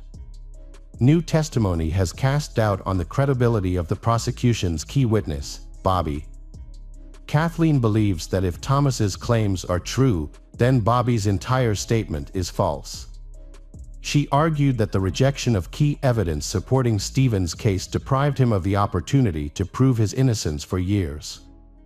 The appeals court is considering the new evidence and make a decision in November 2022. Kathleen continues to represent those she believes have been wrongfully convicted. However, throughout the process, Brendan has maintained his innocence. The question remains as to whether Stephen is truly guilty. Hey detectives! Welcome back. We've got another mysterious case to explore. The case of Sarai Sierra. Sarai Sierra was born on November 9, 1979, in New York City to Puerto Rican parents who immigrated to the United States in 1973. Her father, Dennis, and mother, Bethany Jimenez, settled in Manhattan, where they raised their children, including Sarai, her brother, David, and her sister, Christina. Soon after moving, the couple joined the local Protestant community. They raised all of their children strictly, following the religious teachings of their chosen faith. Sarai's family regularly attended church together, socialized with other members of the religious community, and the children attended Sunday school. Growing up, Sarai had a strong, energetic, and creative personality. Unlike her younger sister Christina, who was quiet, obedient, and very modest. Sarai's family had strict rules that all members had to follow. These rules, which were applied to the daily routines of the family members, such as the daughters were not allowed to socialize with boys, and they had to be home by 9 p.m. All their friendships were controlled and the parents always knew where they were and with whom. Sarai's life revolved around her family, school, and church, and her sphere of contact was limited to those places. For a young, active, sociable girl like Sarai, she felt trapped by the boundaries set by her parents, even though they thought they were doing the best for her. During her school years, Sarai planned to go to a teacher training college and become a teacher in the field of culture or art. However, as she neared graduation, her interests changed and she became fascinated with psychology, considering a career change to a field related to this new passion. At a religious community meeting, a young man named Stephen noticed Sarai, a striking dark-haired beauty. He found an excuse to talk to her. At the time, Sarai was 18 years old, while Stephen was 7 years older than her. Despite the age difference, her parents found Stephen to be a decent, polite, and honest young man, so her parents agreed to let the couple date. Stephen quickly got along with Sarai's parents, Dennis and Bethany. Less than a year after meeting, in February 1999, the couple married. Sarai was 19 and Stephen was 26. It is possible that Sarai did not truly love him, but agreed to marry him for the purpose of moving out of her parents' home and freeing herself from such strict control. After the move, Stephen and Sarai settled in Michigan, where Stephen's parents lived. The change was especially important for Sarai, who had spent most of her life in New York. The new environment seemed to have a positive effect on her. She enjoyed decorating her new home, making new friends, and exploring the area. Sarai found work as a receptionist at a local dental office and was thinking about getting a college degree. Sarai soon became pregnant, giving birth to a boy and then a girl. As a result, her college plans were postponed. A few years later, the Sarai family of 4 decided to move again, this time to California, where they settled in the Silver Lake neighborhood of Los Angeles. Here, Stephen was offered a job, but the couple soon realized that the money he earned was not enough to live on. After consulting with each other, they decided to move back to New York. They found a small apartment to rent.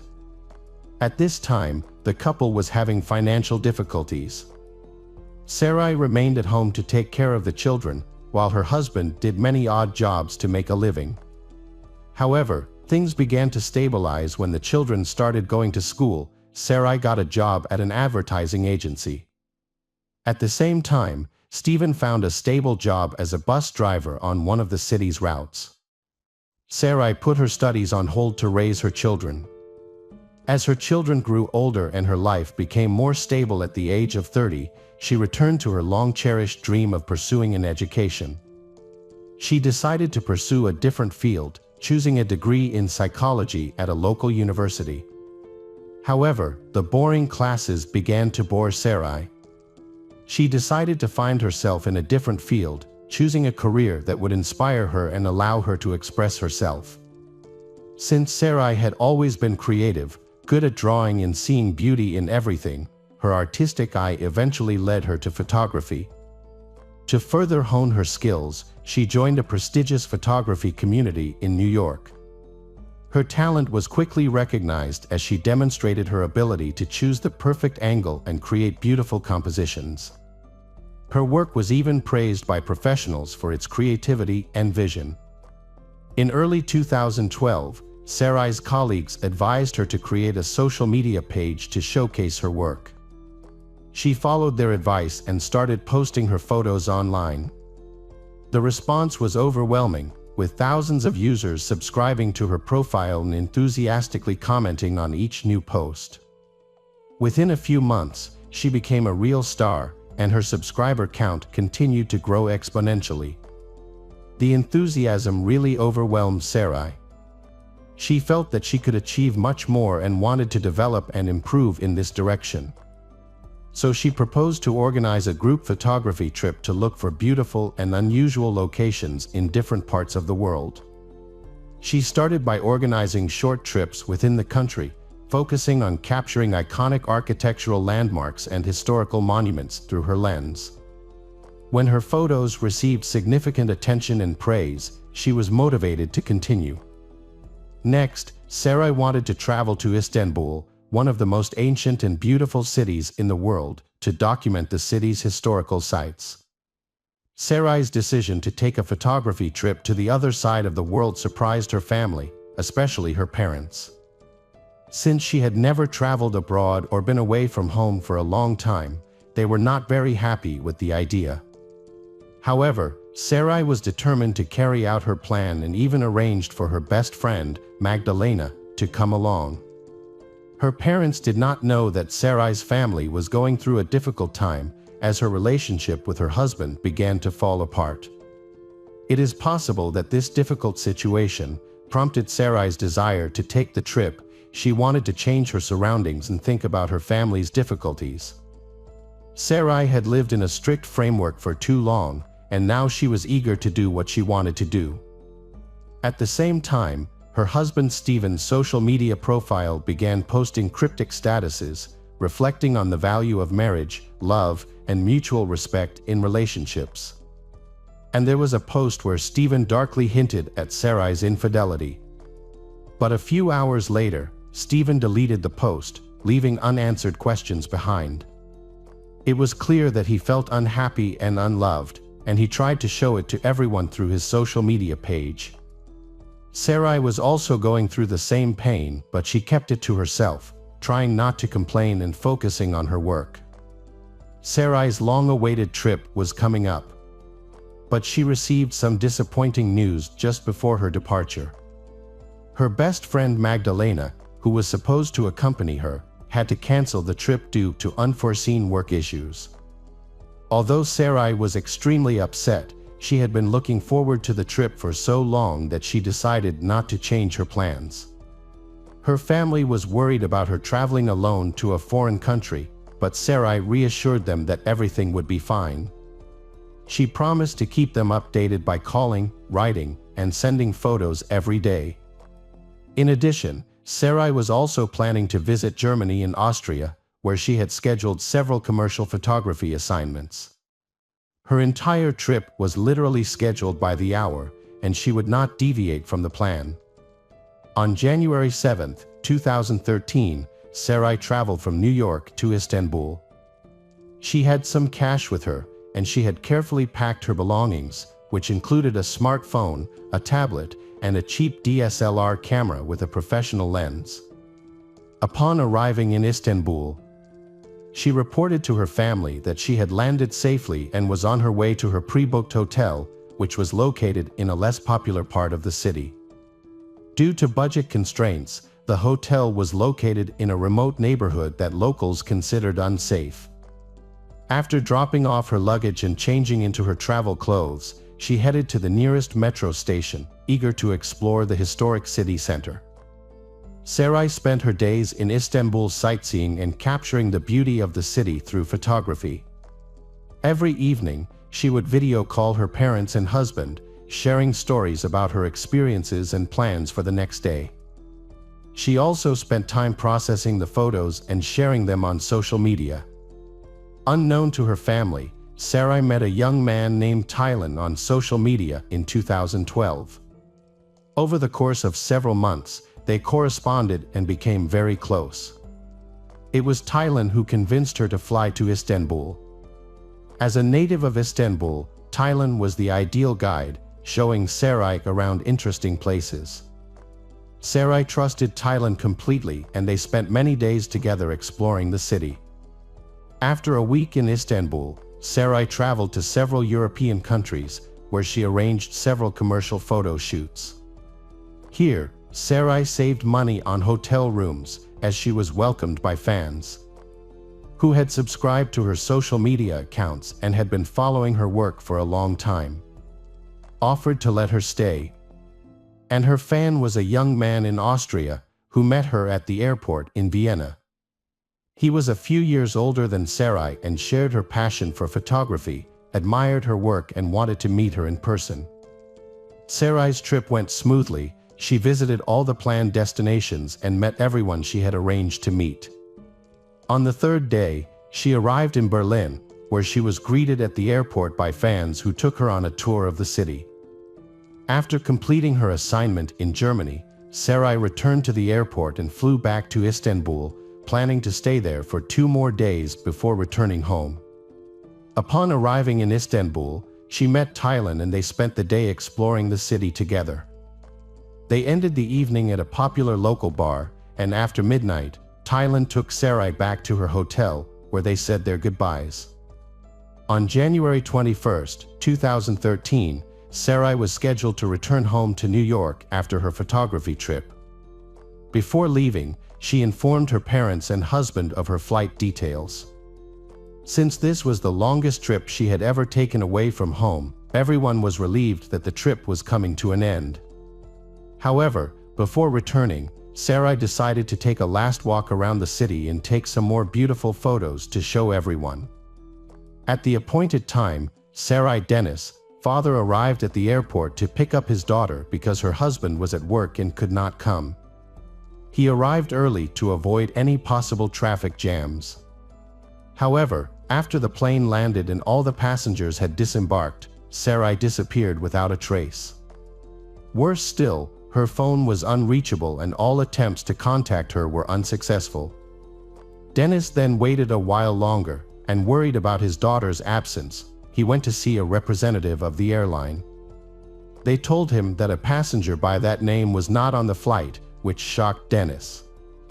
He quickly called Stephen and told him what was happening, emphasizing that she needed to be found immediately. Stephen started contacting the hotel in Istanbul where his wife, Sarai, was staying. The hotel staff informed him that although it was time to check out, her belongings were still in the room and she had not arrived to check out, and she did not appear at the hotel on the second day. This information sent family members into a panic, as they did not know where Sarai was and did not understand what to do next. Stephen accessed his wife's account, looking for clues about her disappearance. He discovered her correspondence with a man named Tylen, which aroused his suspicions. Despite this, Stephen decided to contact Tylen directly to find out more. However, Tylen claimed that he had seen Sarai the day before she left and that she had not even called him before the flight. Despite her promise, Sarai's family quickly notified the U.S. Embassy in Istanbul about her disappearance. The next day, a large-scale search operation was launched in the area. Sarai's husband and parents immediately flew to Istanbul to join the search effort. The police launched an investigation, starting with trying to identify the people Sarai had met before she disappeared. To gather information, they interviewed the staff at the hotel where she was staying, as well as her friend Tylen. According to the hotel manager, he last saw Sarai the evening before she disappeared, when she left the hotel with a small bag and a camera. Although she was scheduled to check out the next day, she never returned to the hotel. In addition, the receptionist provided a description of the clothes Sarai was wearing on the day she disappeared. The situation with Tylen is much more interesting and ambiguous. First, the guy's name is actually Taran, and it is still unclear why he introduced himself to Sarai with a fake name. And it is worth considering that they had been in regular contact for several months before meeting, and Sarai had come to Istanbul at his invitation. All of this suggests that there was a romantic relationship, but Taran himself categorically denied it, claiming that they were just friends. The next stage of the investigation involved reconstructing Sarai's route in detail. To achieve this, the police examined her mobile phone data and reviewed the footage of street surveillance cameras. They discovered that Sarai took the metro to Sultanahmet district and then to the Cape between the Bosphorus Strait and the Golden Horn Bay, followed by a trip to Eminönü Bazaar. However, she got lost in the crowd of tourists at the bazaar. The police continued to track her route and discovered that she had boarded the metro again, intending to visit the Sarıyer walls. Unfortunately, she disappeared from the camera's view again. Police decided to investigate the area around the Sarıyer wall, questioning locals and searching the area in the hope of finding any witnesses who might have seen a woman holding a camera. After an extensive search, they found the body of a young woman near the ancient Constantinople wall. The body was hidden under a dirty, old blanket, making it less noticeable. Police believe the blanket was used to transport Sierra to the location. There was no clothing on the lower part of the body. An autopsy found that Sarai died from severe head trauma caused by a heavy, blunt object. Her body also showed signs of trauma, including hematoma and 2 broken ribs. There were also several hematomas on her body and several broken ribs. Pathologists also found epithelial granules and blood under Sarai's fingernails, indicating that she had defended herself and scratched at the attacker. An examination found that the attacker had taken her handbag, phone, and camera, but they left behind valuables such as her gold earrings, wedding ring, and expensive watch. A review of local camera footage showed a young woman resembling Sarai filming with her phone. A man then approached her, punched and pushed her, and both disappeared from view of the camera. Unfortunately, the identity of the attacker was not immediately known, leading to mixed reviews. The incident quickly gained international attention after details of the case were leaked to the media. There have been many questions and mixed reviews about Sarai's international travels. And police suspect that Sarai flew to Istanbul to visit an acquaintance, Tylen, whose real name is Taran, and then planned to meet another man in Austria. However, both men have denied having an intimate relationship with Sarai. The high-profile case was investigated jointly by Turkey's special services and the FBI, but initially, neither agency had any concrete leads to follow. A few weeks after the crime, police tracked down the suspect, Zia Tasali, who had a criminal record and made a living by picking up scraps of paper on the city streets. However, before they could question him, Zia borrowed money from relatives and fled the country, likely crossing into Syria through Hadi province. Police obtained a search warrant for his home and collected a DNA sample. They compared the DNA to skin particles and semen found on Sarai's body, confirming their suspicions that Zia was indeed the perpetrator. Sarai's phone was last active in the neighborhood where he lived. Police initially gave up on arresting Zia after learning that he had fled to Syria. However, an unexpected development changed everything. The suspect attempted to cross the border into Istanbul again, this time to return home, but was arrested for illegal entry. Before his arrest, he had joined a rebel group in Syria, acquired a gun, and was injured in the conflict. Fearing for his safety, he decided to return to Istanbul with the gun, leading to his arrest. Border police quickly alerted security services upon discovering his true identity. During questioning, Zia Tasali gave a statement. On a hiking trail to the Sarıyer Wall, he noticed a young woman and watched her from a distance, admiring her as she took pictures. As he approached her, the woman, who appeared to be trying to communicate with him through gestures, seemed to try to ask him something, but Zia did not understand because of the language barrier.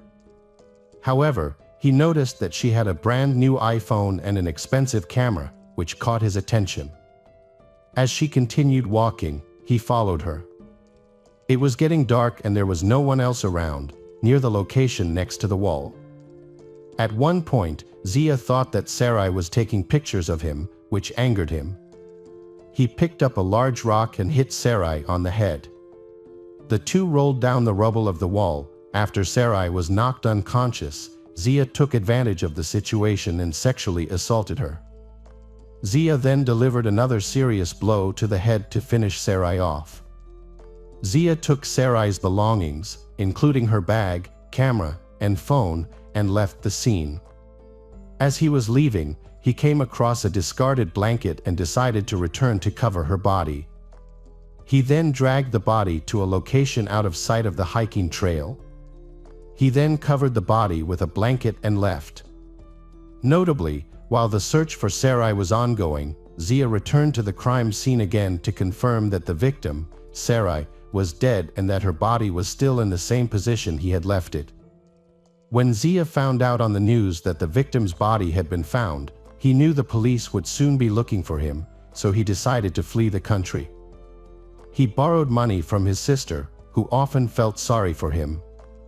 The stolen items turned out to be worthless to Zia. The camera was broken during the fall and the smartphone was locked with a password that he could not crack. Therefore, he threw away the smartphone along with the other stolen items when he fled. Zia did not deny his guilt, and judging by his testimony, he had no remorse for what he had done, nor was he troubled by his conscience. Important evidence presented in court included forensic DNA analysis. This analysis showed that the skin found under Sarai's fingernails belonged to Zia and that his DNA was also found on her body. Additional evidence included data from Sarai's cell phone, which showed that it was last used near Zia's home. Additionally, a surveillance video recording of the attack added to the case file and supported the evidence against Zia. The presentation of all the evidence led to the decision that Zia should undergo a psychiatric evaluation. This decision was based on concerns about his sanity due to his unstable behavior and calm description of the violent crimes he had committed. The experts ultimately concluded that Zia was sane and fully aware of his actions at the time of the attack. In 2014, Judge Ely made the final decision in the case. Zia Tasali was convicted on all counts and sentenced to life in prison. This decision was accepted by Sarai's family, who felt it was appropriate. After a thorough autopsy, Sarai's body was returned to New York for burial.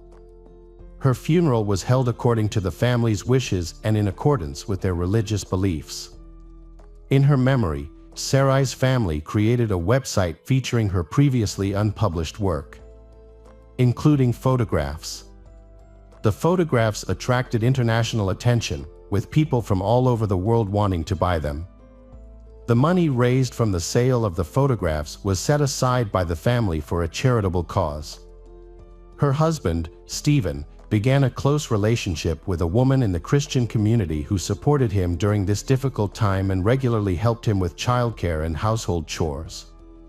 Less than 2 weeks before the anniversary of his wife's death, Stephen married his new partner. Hello again, true crime fans, we've got another mysterious case to explore. The case of Amy Widener. Amy Widener, born in 1973, is the second of 4 children. Her siblings include an older brother, John Paul, and 2 younger sisters, Tiny and Cassie, who are 1 and 4 years younger than Amy. After their parents divorced, Gloria, the children's mother, took on the responsibility of raising the children herself. As their father played no role in raising them, the family lived in a house in Indianapolis, with Amy helping her mother with various household chores, including cooking, cleaning, and caring for her younger sisters. Amy, a bright and cheerful 14-year-old girl, had big dreams of becoming a teacher.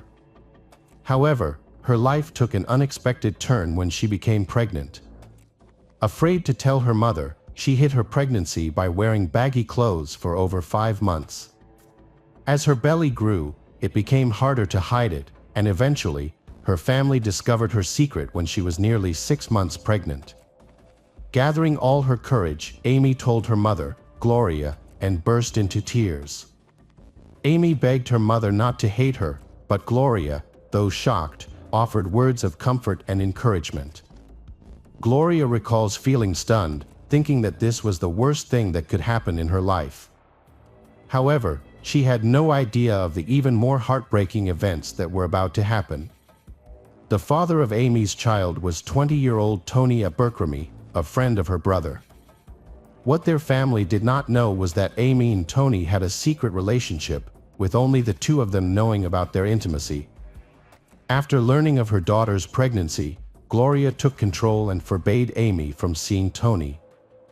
On October 25, 1987, Amy gave birth to a daughter named Emily. Amy started school again just 6 days after giving birth. Her mother, Gloria, strongly supported Amy's return to school by taking care of Emily, allowing Amy to focus on her studies. Gloria also made sure that Amy had time to socialize with friends and live a normal teenage life. As a new mother, Amy remained dedicated to her studies, impressing her teachers with her perseverance. Despite juggling the demands of motherhood, Amy excelled in her studies, continuing to receive praise from her teachers. Amy's family adapted to the new addition, with everyone sharing the care of Emily. Over time, life began to fall into a positive pattern, with Amy overcoming her difficulties.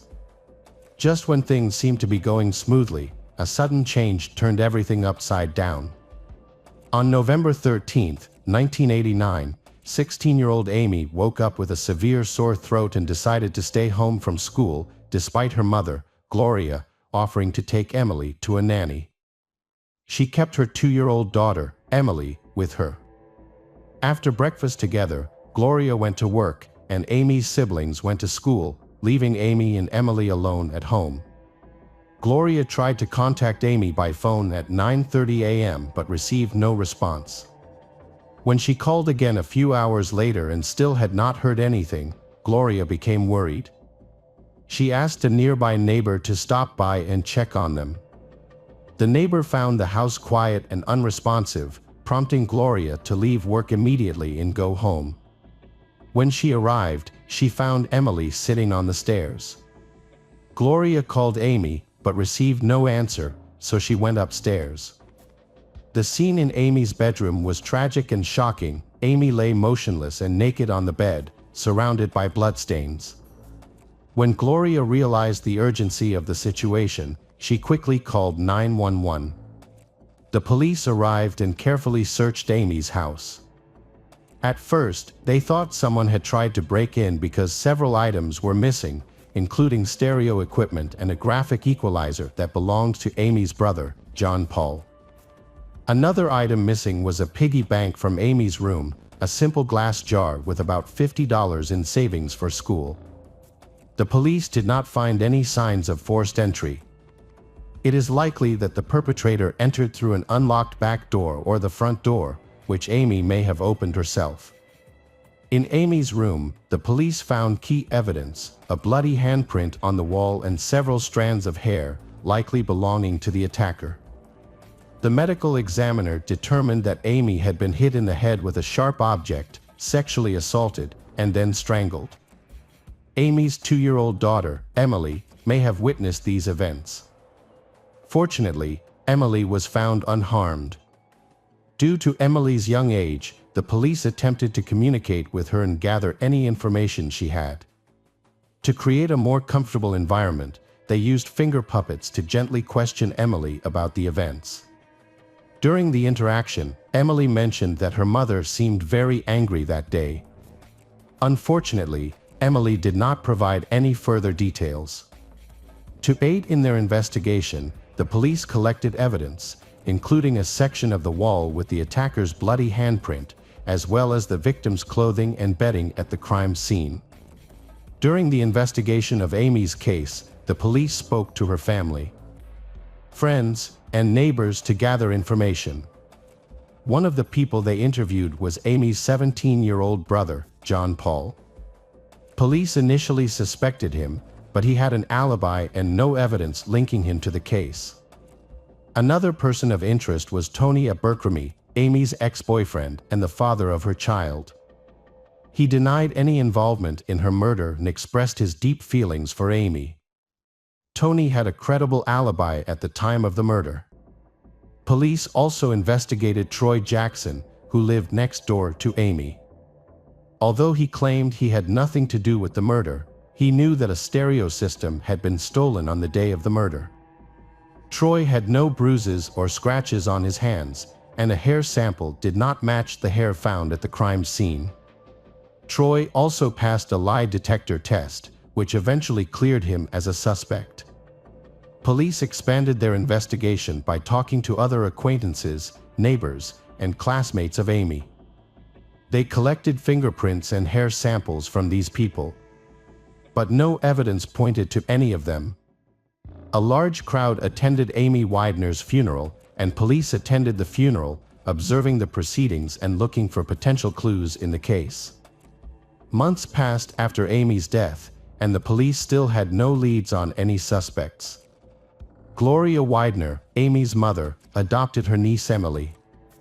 As the family grieved their loss, Gloria feared for their safety, as the killer had not been caught. Fearing for her children's safety, she considered moving to a new home, but financial constraints made this impossible, forcing them to face their fears in their current home. Amy's friends were now haunted by the fear that they might be the attacker's next target. To feel safer, many of them asked their parents to take precautions and improve the security of their homes. Some even went so far as to board up their windows to protect against potential attacks. One day, when Gloria returned home after a normal day, she expected to find her daughters home from school. However, she was met with an eerie silence when she entered the house. The house was eerily empty, but her daughters' shoes were in their usual place near the door. Horrifying thoughts filled Gloria's mind as she climbed the stairs, fearing another disaster. She stood frozen in her bedroom doorway. Gloria took a deep breath and pushed the door open, finding her children simply asleep, and she breathed a sigh of relief. Occasionally, the police would visit Amy's family, inadvertently forcing them to relive the pain of that terrible day. The constant reminders of the past eventually became unbearable for Gloria. All she wanted was for the police to leave her family alone and stop stirring up memories that would never bring Amy back. In 1989, Amy was murdered and the case went cold. 13 years later, a shocking development occurred when a 29-year-old man contacted the Indianapolis Police Department claiming that he had had a dream in which Amy provided information about her death. Although he provided details about the murder, most of the information was released in news reports.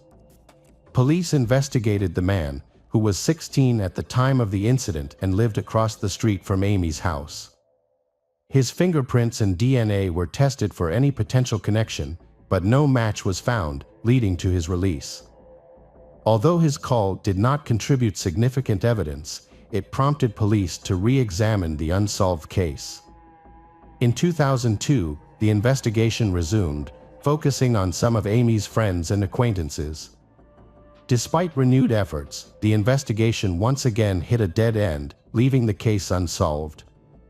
8 years later, a Facebook group called Remembering Amy was created by her friends, sparking renewed interest in solving the case.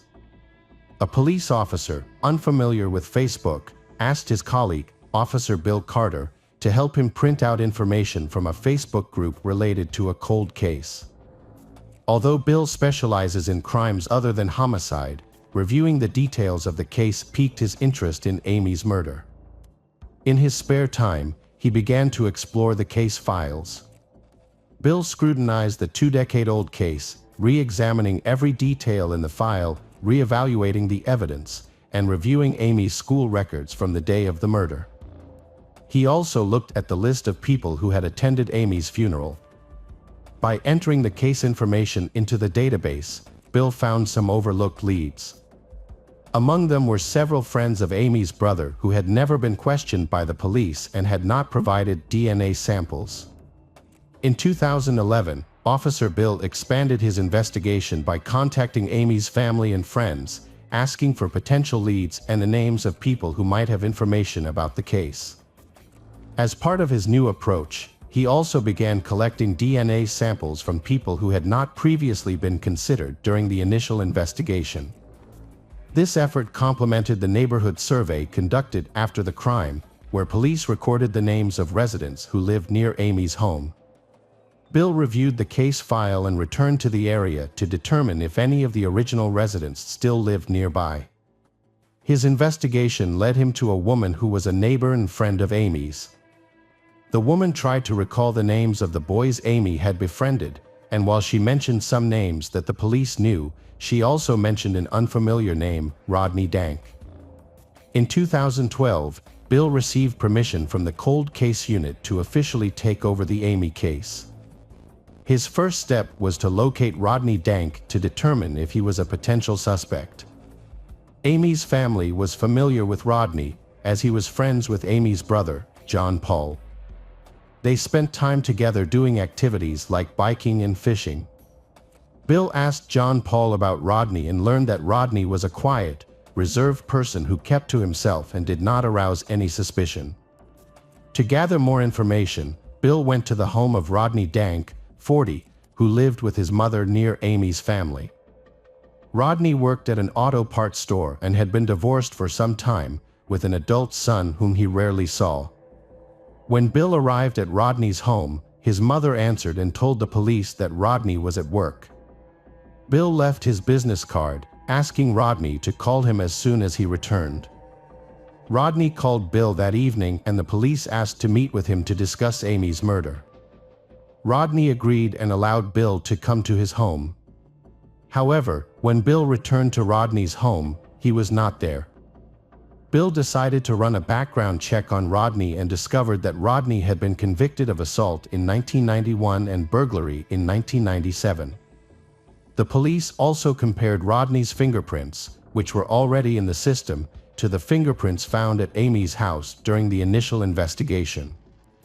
The test was conducted to determine if Rodney was involved in the case. When the results came back, they discovered that Rodney's fingerprints matched the bloody fingerprints found at the crime scene. After 23 years, Rodney was identified as the killer, but he had disappeared from the house. The police launched an extensive search.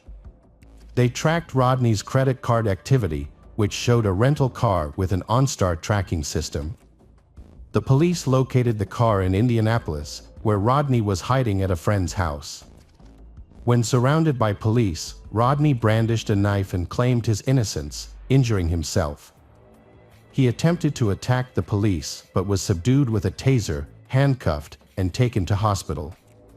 During a 2-day hospital interrogation that was captured on camera, Rodney confessed to Amy's murder. He said his original intention was to rob, not anticipating Amy's presence due to her illness. Rodney described entering the house through a sliding glass door, where he was suddenly confronted by a panicked Amy. In his panic, he grabbed the nearest object and hit Amy in the head, killing her. As he recounted the events of the next 2 days, Rodney repeatedly mentioned that his memory of the incident was hazy, blaming the 23 years that had passed since the crime. Rodney's account of his actions was inconsistent, and he initially mentioned visiting Amy's house with someone called Bag. However, he could not recall many details about this person, including their appearance. When asked about Emily, Rodney stated that he did not see her during the incident and did not know that she was in the house or that she had called for help. Throughout the interrogation, Rodney remained calm. Rodney's DNA was collected and matched with semen found on Amy's bedsheets and blankets in 1989. Fingerprints and semen found at the crime scene were both confirmed to be Rodney's, with no indication that anyone else was involved. When Rodney was revealed as the killer, Amy's family was shocked. They were baffled how Rodney, who was quiet and unassuming, could have committed such a crime. Rodney was friends with Amy's brother John Paul and often visited their home, which was across the street from his. Even more remarkable was that Rodney attended Amy's funeral, where he mourned her death and offered his condolences to her mother, Gloria.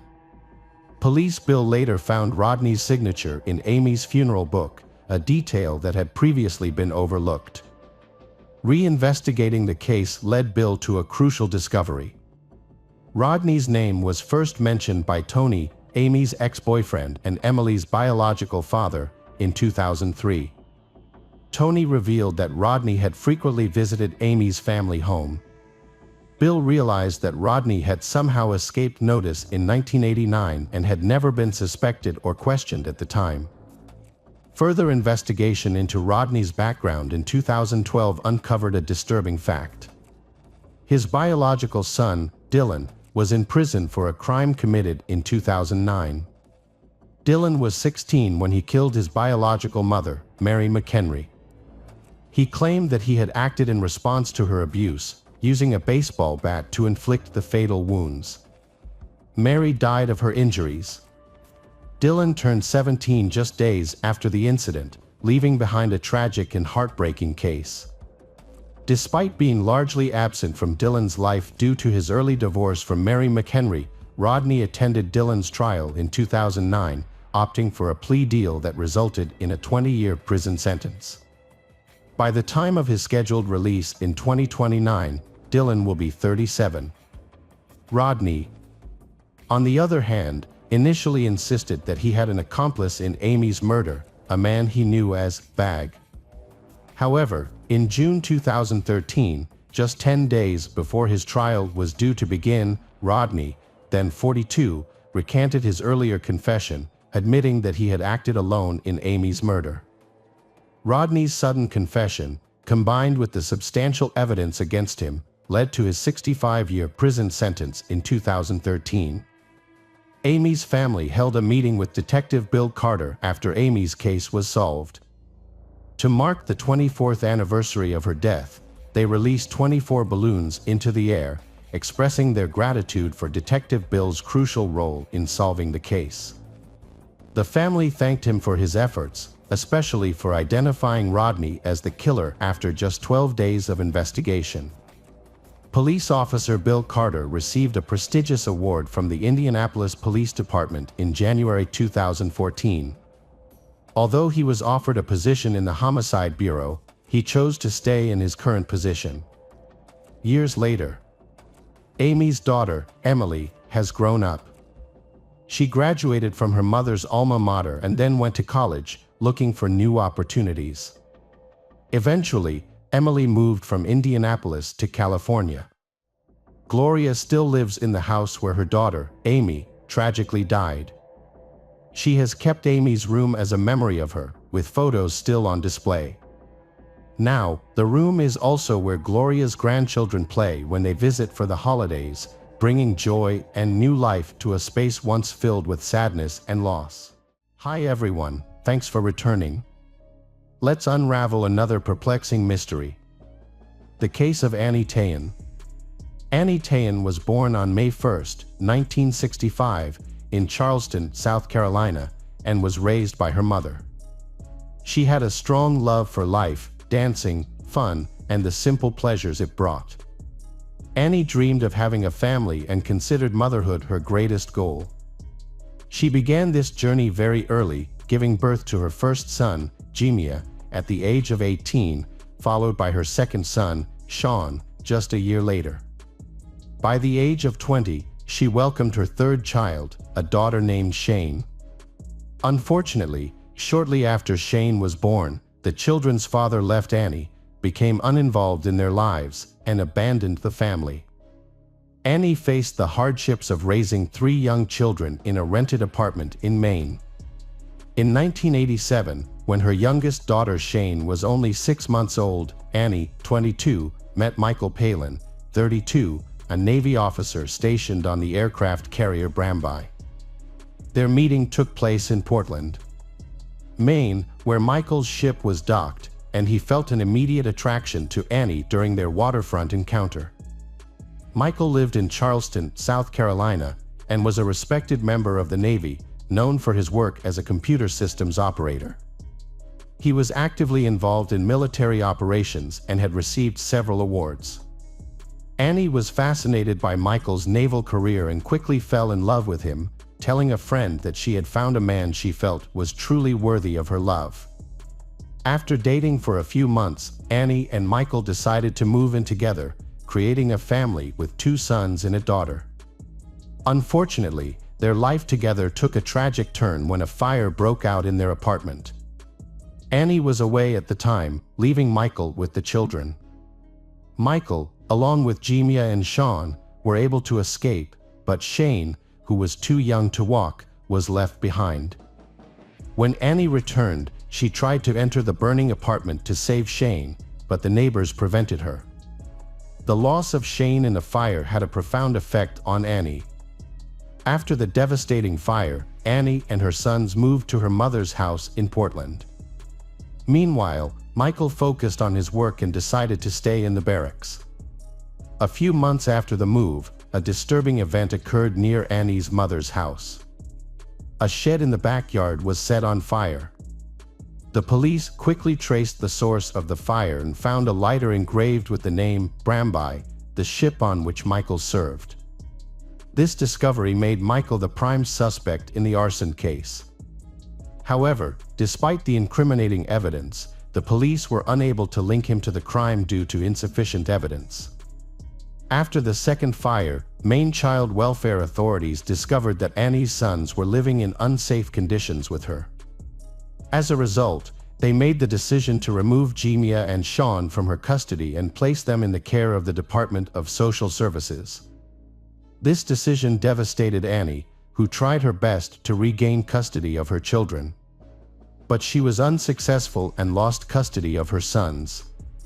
When Michael's ship returned to Charleston, South Carolina, he settled into a rental apartment and reunited with Annie.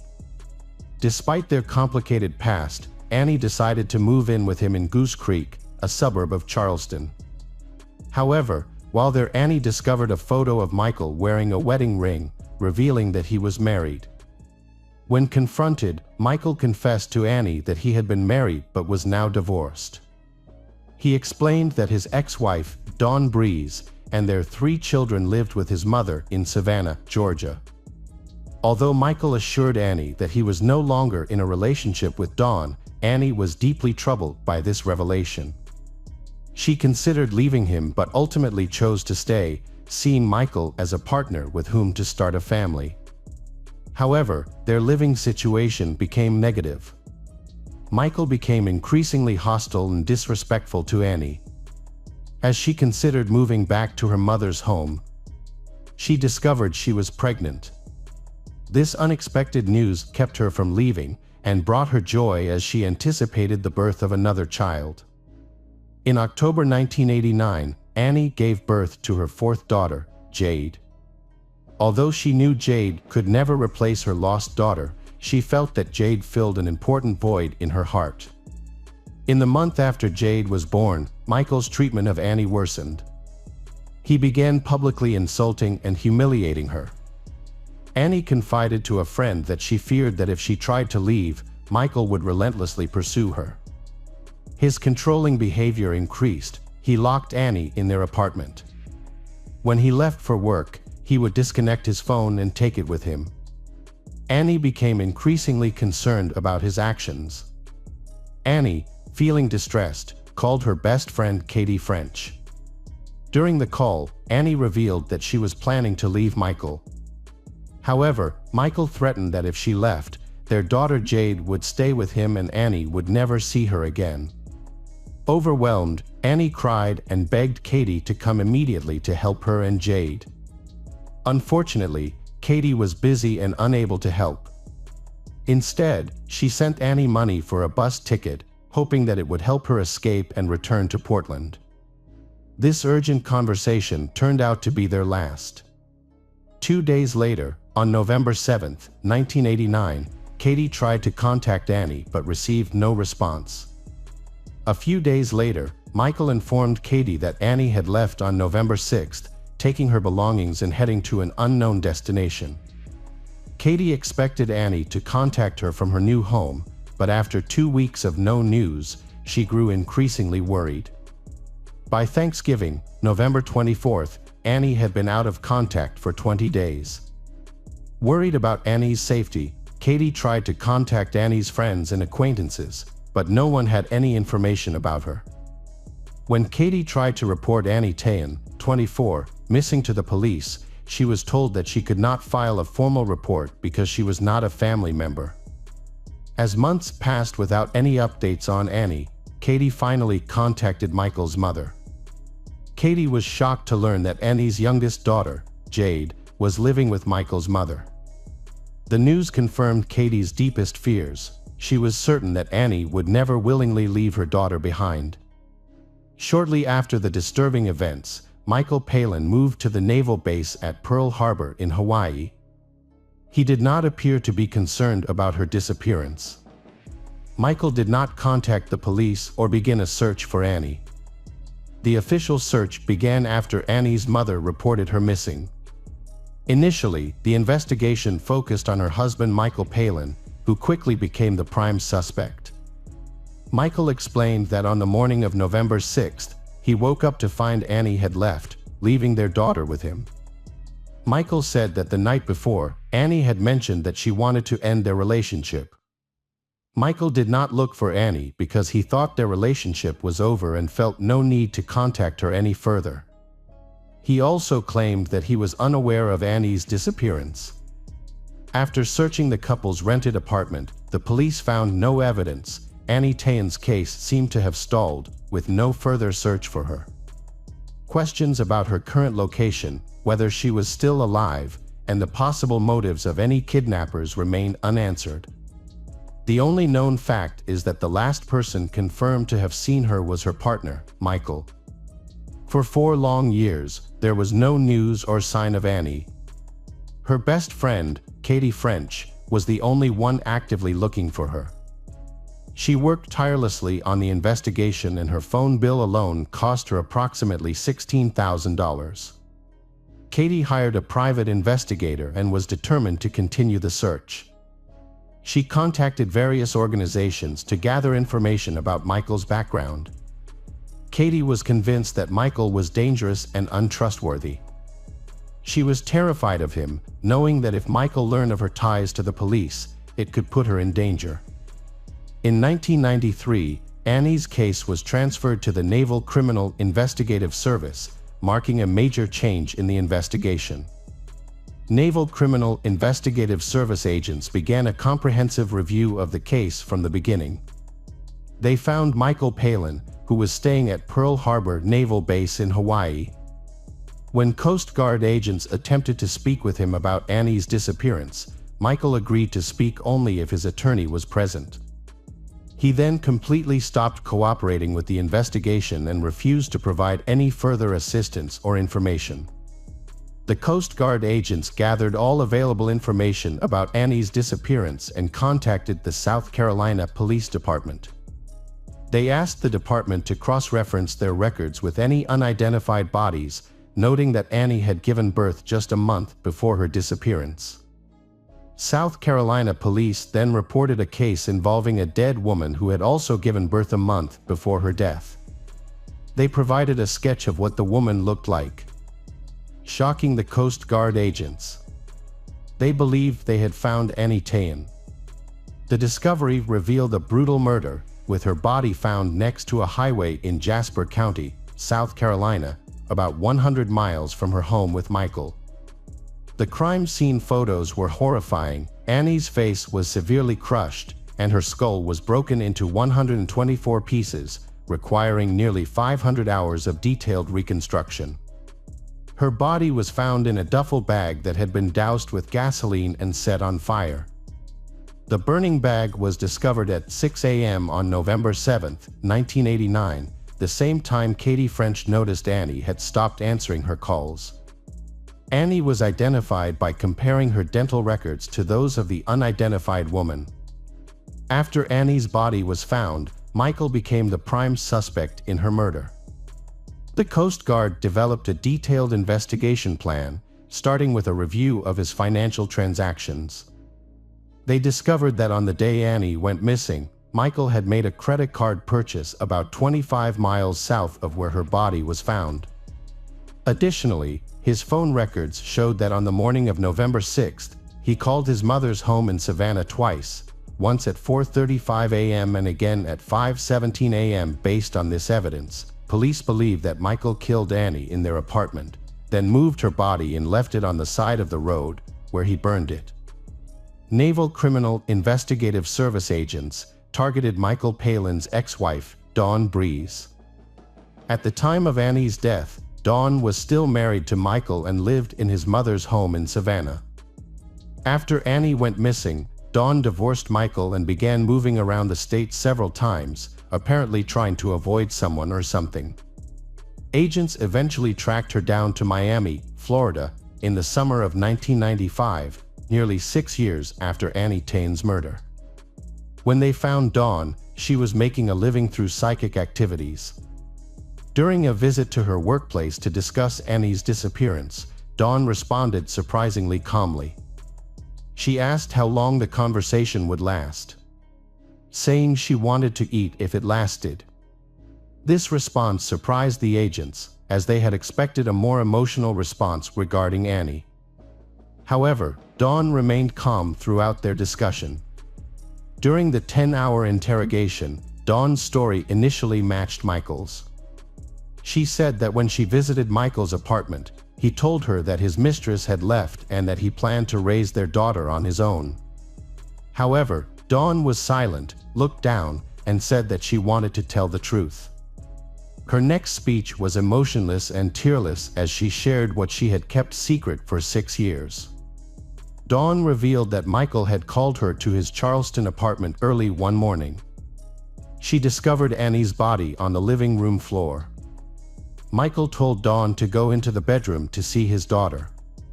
At the time, Dawn and Michael were still legally married and had 3 children together.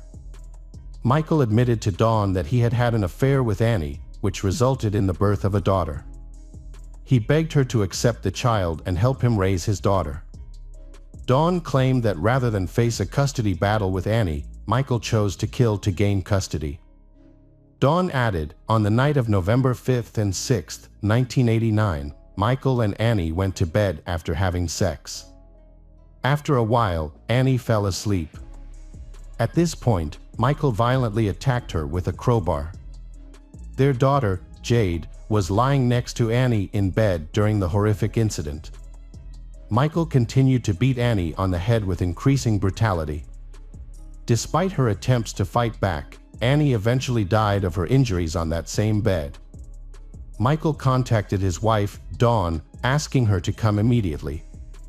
He then placed Annie's body in a large bag and put it in the trunk of his car, where he also had a can of gasoline.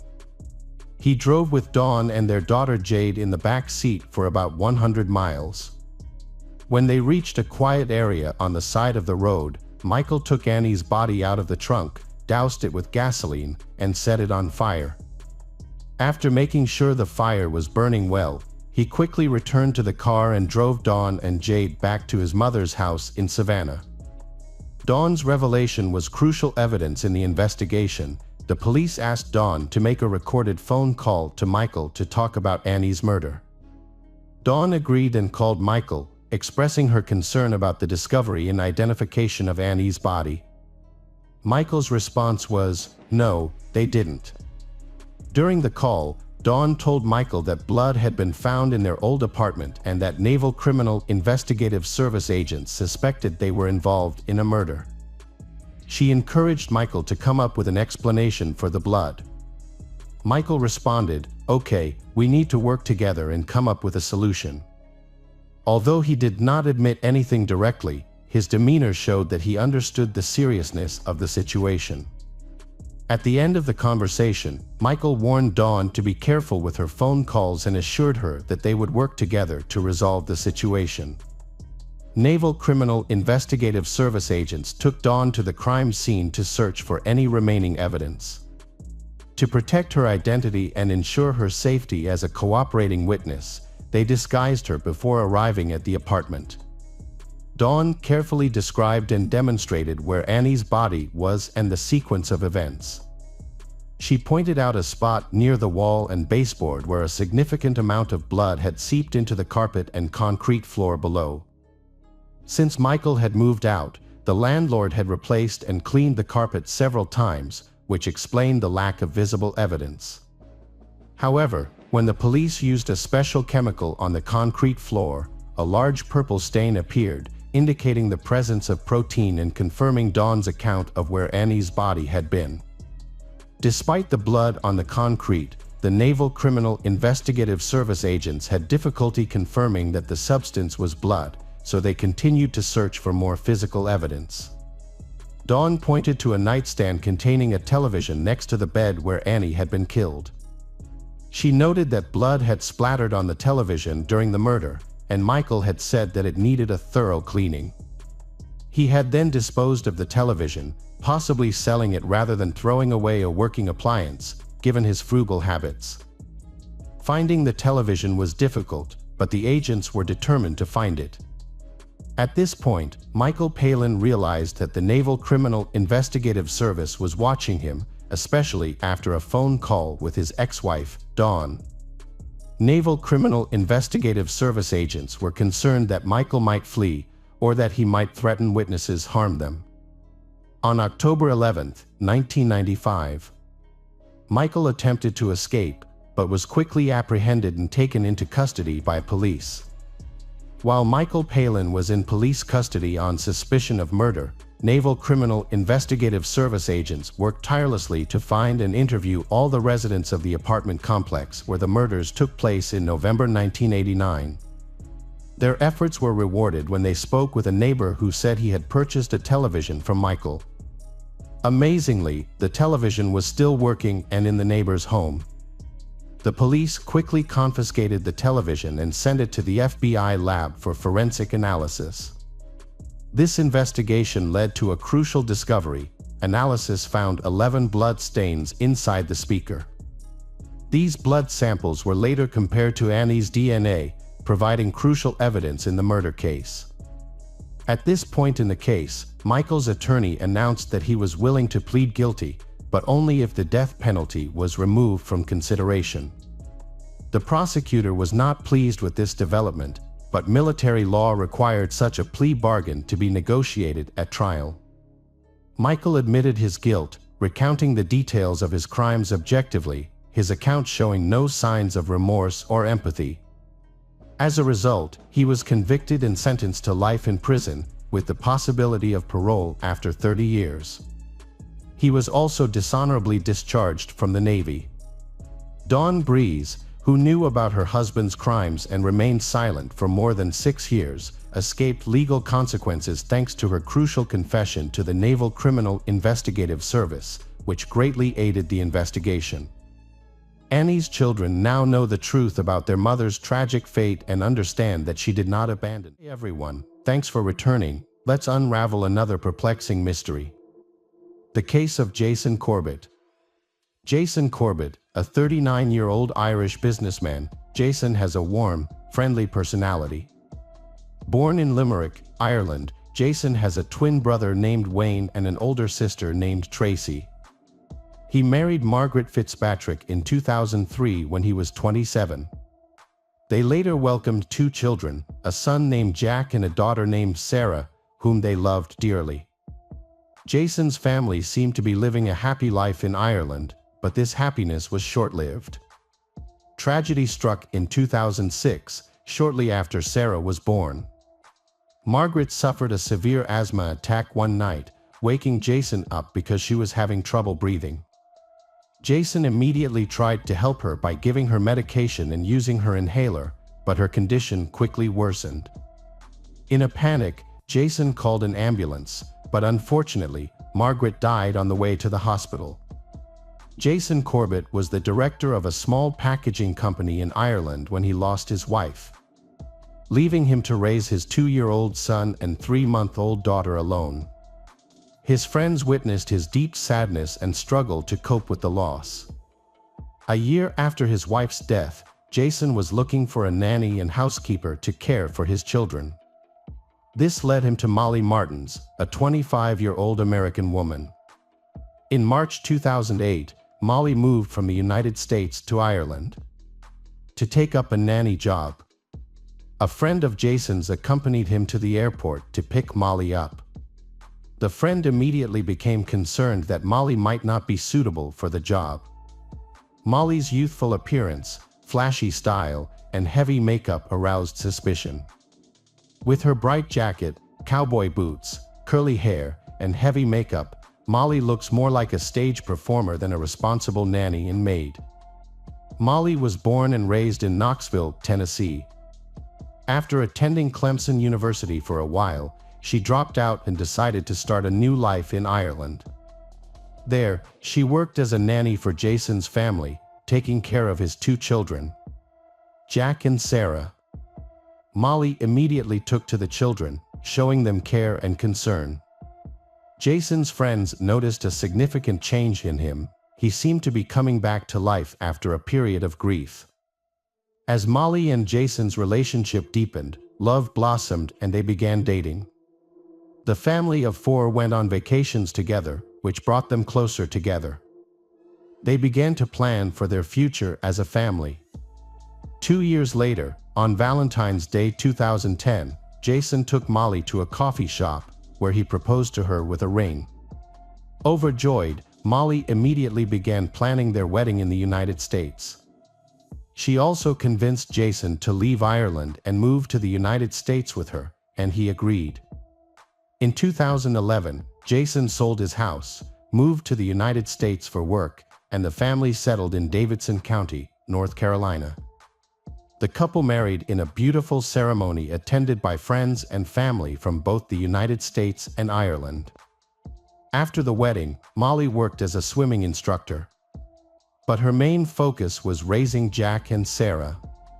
Jason, on the other hand, worked as a manager in the United States.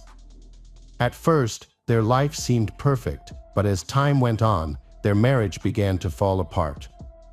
On August 1, 2015, Molly's parents, Tom and Sharon Martins, visited Jason's family home, where he greeted them at the entrance and helped them with their luggage. Tom had brought a gift for Jason's son, Jack, a baseball bat, but Jack was out with friends at the time. Instead, Jason, Molly, her parents, and Sarah had dinner together, eating pizza. Jack returned home late that night, but Tom decided to wait until the next morning to give him the baseball bat. After 11 p.m., the family went to bed. Molly and Jason were in the master bedroom on the first floor, while their children, Jack and Sarah, were in nearby rooms. Molly's parents were upstairs in the living room. Hours later, at 3 a.m., Molly's father, Tom, called 911 in a panic. He claimed that Jason had attacked his daughter. Molly, and in response, Tom had hit Jason with a baseball bat. Jason was now unconscious and bleeding. During the call, Tom expressed his fear that Jason's severe head injuries could be fatal and urgently requested an ambulance to their location. Tom asked the 911 operator for help, and she instructed Tom and Molly to perform CPR to try to revive Jason until paramedics arrived. When the police and ambulance arrived, they found Molly in the yard near a car, looking distressed and shocked but not crying. Inside the house, they discovered Jason Corbett's body in the master bedroom, surrounded by blood splattered on the bed, walls, and floor. Tom and Molly both had blood on their clothes. A baseball bat and a large pebble with blood on them were found near Jason, along with an overturned lamp. Jack and Sarah had been sleeping in their room during the incident. At the police station, Tom Martins, 66, a 30-year veteran of the FBI, stated that his son-in-law was mentally unstable and had been abusing his daughter. According to Tom, Jason had been drunk that night. Everyone had gone to bed, but Tom was awakened in the middle of the night by screams and loud voices coming from downstairs. He quickly got out of bed, grabbed a baseball bat, and ran down the stairs. When Tom entered the master bedroom, he found Jason strangling Molly with both hands. Tom yelled, "Let her go." In response, Jason turned to him and said, "I'm going to kill her." Tom and Molly did not deny their involvement in Jason's death but claimed they had acted in self-defense. Tom immediately felt the need to protect himself and those around him. He swung the baseball bat at Jason, but the blow seemed to have no effect. When Jason tried to drag Molly into the bathroom, Tom intervened, trying to stop him. The situation worsened when Jason pushed Tom, causing him to fall and his glasses to fly off. At this point, Tom felt his life was in danger. Jason then spotted the baseball bat on the floor and reached for it. Molly quickly responded by grabbing a rock and hitting Jason in the head, yelling, "Don't touch my dad," as she did so. Taking advantage of the opportunity, Tom picked up the baseball bat and repeatedly hit Jason until he fell to the floor. Molly, 32, provided a consistent account of events during her interview. She explained that her daughter Sarah woke up with a nightmare that night, which caused Jason to become angry and attack her. Jason allegedly began strangling Molly, threatening to kill her, and her father intervened to protect her. In order to protect her father, Molly claimed to have hit Jason on the head with a heavy rock. When asked where she got the rock, Molly replied that she had placed it on her bedside table. The rock had originally been used for drawing pictures with children as part of a gardening project, but Molly could not remember exactly how many times she had hit Jason, describing the incident as a desperate fight for her life. During her interview, Molly told police that she was still in pain from the alleged strangling incident. Photos of Molly, which showed a red mark in the middle of her neck, were compared to photos taken of her when she was arrested. However, the comparison did not reveal any red marks on her neck at the time of her arrest. Molly later admitted that the fight with her husband had actually occurred the day before the tragedy, in which Jason had grabbed her arm and neck.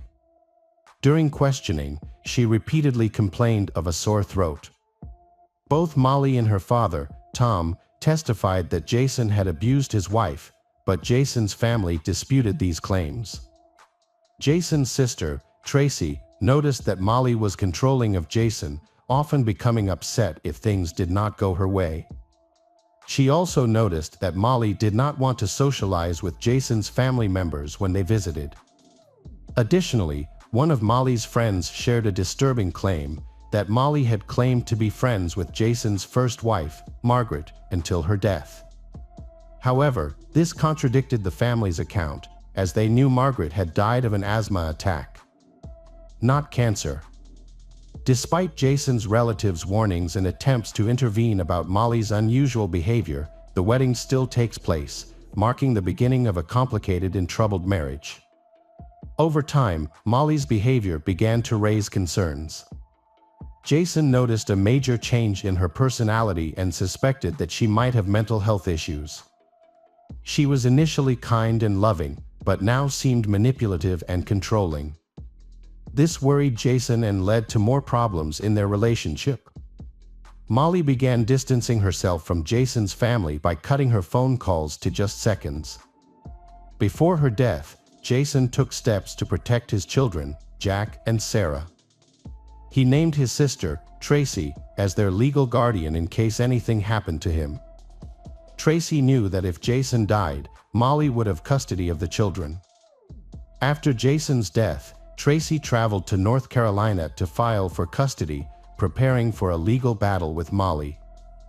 During her troubled marriage to Jason, Molly consulted with an attorney to understand her rights to Jason's children in the event of a divorce. The lawyer suggested that she record their arguments and gather evidence that could be used against Jason. As a result, Molly began secretly recording their conversations. In these recordings, Molly appeared unresponsive, often ignoring Jason's repeated questions as his voice grew louder. After Jason's death, Molly confided in a close friend about her marital problems, describing Jason as controlling and abusive. She accused him of forcing her to have sex, verbally abusing her, and becoming increasingly aggressive toward her over time. Despite this, Molly never reported Jason's behavior to the police. For days after Jason's death, his 10-year-old son Jack and 8-year-old daughter Sarah were interviewed by a child welfare specialist. During the conversation, they shared their thoughts about their parents' relationship. The children described seeing their mother, Molly, being careful not to wake their father, Jason, for fear of him getting angry. Jack described a pebble on his parents' bedside table, explaining that they had brought it in because it was raining and planned to decorate it later. Both Jack and Sarah described witnessing arguments between them. According to the children, their father, Jason, often initiated these arguments, which included hitting, pushing, and swearing at his mother, Molly, over trivial matters. Jason's autopsy report found that he died of traumatic brain injury. He had suffered approximately 12 severe blows to the head with a baseball bat and a rock, all concentrated in the same area. The injuries were so severe that his scalp was torn away from his skull and his skull was fractured. A toxicology report found that Jason's blood alcohol level was slightly higher than normal at the time of his death. He also had traces of trazodone, an antidepressant commonly prescribed to treat insomnia, in his body. Jason was buried in his hometown of Limerick, Ireland, next to his first wife, Margaret. After Jason's death, his sister, Tracy, took their children, Jack and Sarah, to Ireland, which left Molly shocked and heartbroken. She tried to contact Jack and Sarah by phone and social media. Molly and Tom claimed they acted in self-defense against Jason, but the investigation into his death continues. Tracy has another theory. She thinks Molly killed Jason because he planned to leave her and take their children. Tracy believes that Jason told Molly about his decision on the night of the incident, and Molly, afraid of being alone, reacted violently. In Ireland, Jack and Sarah slowly adjust to their new lives. 9 months after their father's death, they revealed that they were forced to lie about domestic violence. They admit that Molly made up stories about their father's violent behavior, threatening to cut them off if they did not comply. The children clarify that their father had never abused Molly, contrary to what they had initially said.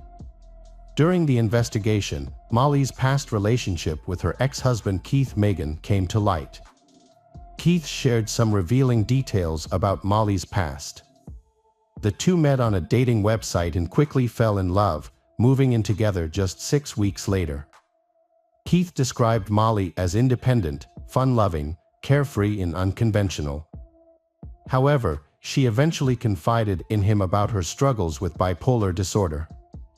Keith was not overly concerned by the revelation, as Molly was on medication and appeared to be fine, apart from occasional changes in her behavior when she missed a dose. These changes did not manifest as violence or outbursts, but rather as clingy behavior during arguments, such as refusing to let Keith leave. Additionally, Molly would often spend hours in the bath, followed by periods of sitting on the cold floor and crying. Despite the difficulties they faced, Keith and Molly continued their life together and decided not to have children at that time. However, Molly soon revealed that she was pregnant, which took Keith by surprise. As the sole breadwinner, Keith was struggling financially and did not feel ready to become a father. Keith eventually proposed to Molly and she happily accepted, but due to her health problems, Molly continued to take prescription medication, including antidepressants, sometimes up to 16 pills a day. This caused Keith to worry about the effects of the medication on their unborn child. In a tragic turn of events, Molly had a dream that she had lost her baby, and the next day the hospital confirmed that the fetus had died. The loss put further strain on their relationship. Molly fell into a state of grief and was diagnosed with major depression. Her parents began to view Keith negatively, seeing him as the cause of Molly's problems. Molly planned to leave Keith in the United States to find work as a nanny for the family in Europe. In March 2008, she packed her things and moved out of the apartment they were sharing. 10 days later, she called Keith, telling him that she was in Ireland, had found a job, and was doing well. This was the last time they spoke. Years later, in October 2015, Keith received an email from a police officer in North Carolina revealing that Molly had kept her relationship with Keith and her move to Europe a secret. The email informed Keith that Molly's new husband, Jason Corbett, had been murdered. When Keith watched an interview with Molly and her father, Tom, they described Jason as a cruel person, but Keith did not believe their story. He thought their feelings seemed fake. In January 2016, Tom and Molly were charged with second-degree murder in Jason's death. At their trial in July 2017, Tom and Molly claimed they had acted in self-defense when they killed Jason. Tom said he had tried everything he could to keep himself and Molly safe.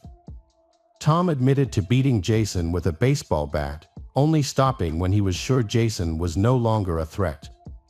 However, the prosecution argued that the severity of the attack showed a deep hatred for Jason rather than self-defense. Analysis of the bloodstains showed that some of the blows were delivered when Jason's head was between 30 and 50 centimeters above the ground, suggesting that Tom continued to attack even after Jason was no longer a threat. The presence of stains on Molly's nightgown near the area where Jason was struck suggests that she was nearby during the attack.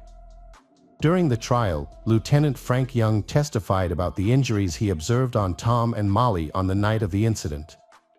He stated that Molly had self-inflicted wounds to her neck, telling her to stop while he was taking notes on her injuries.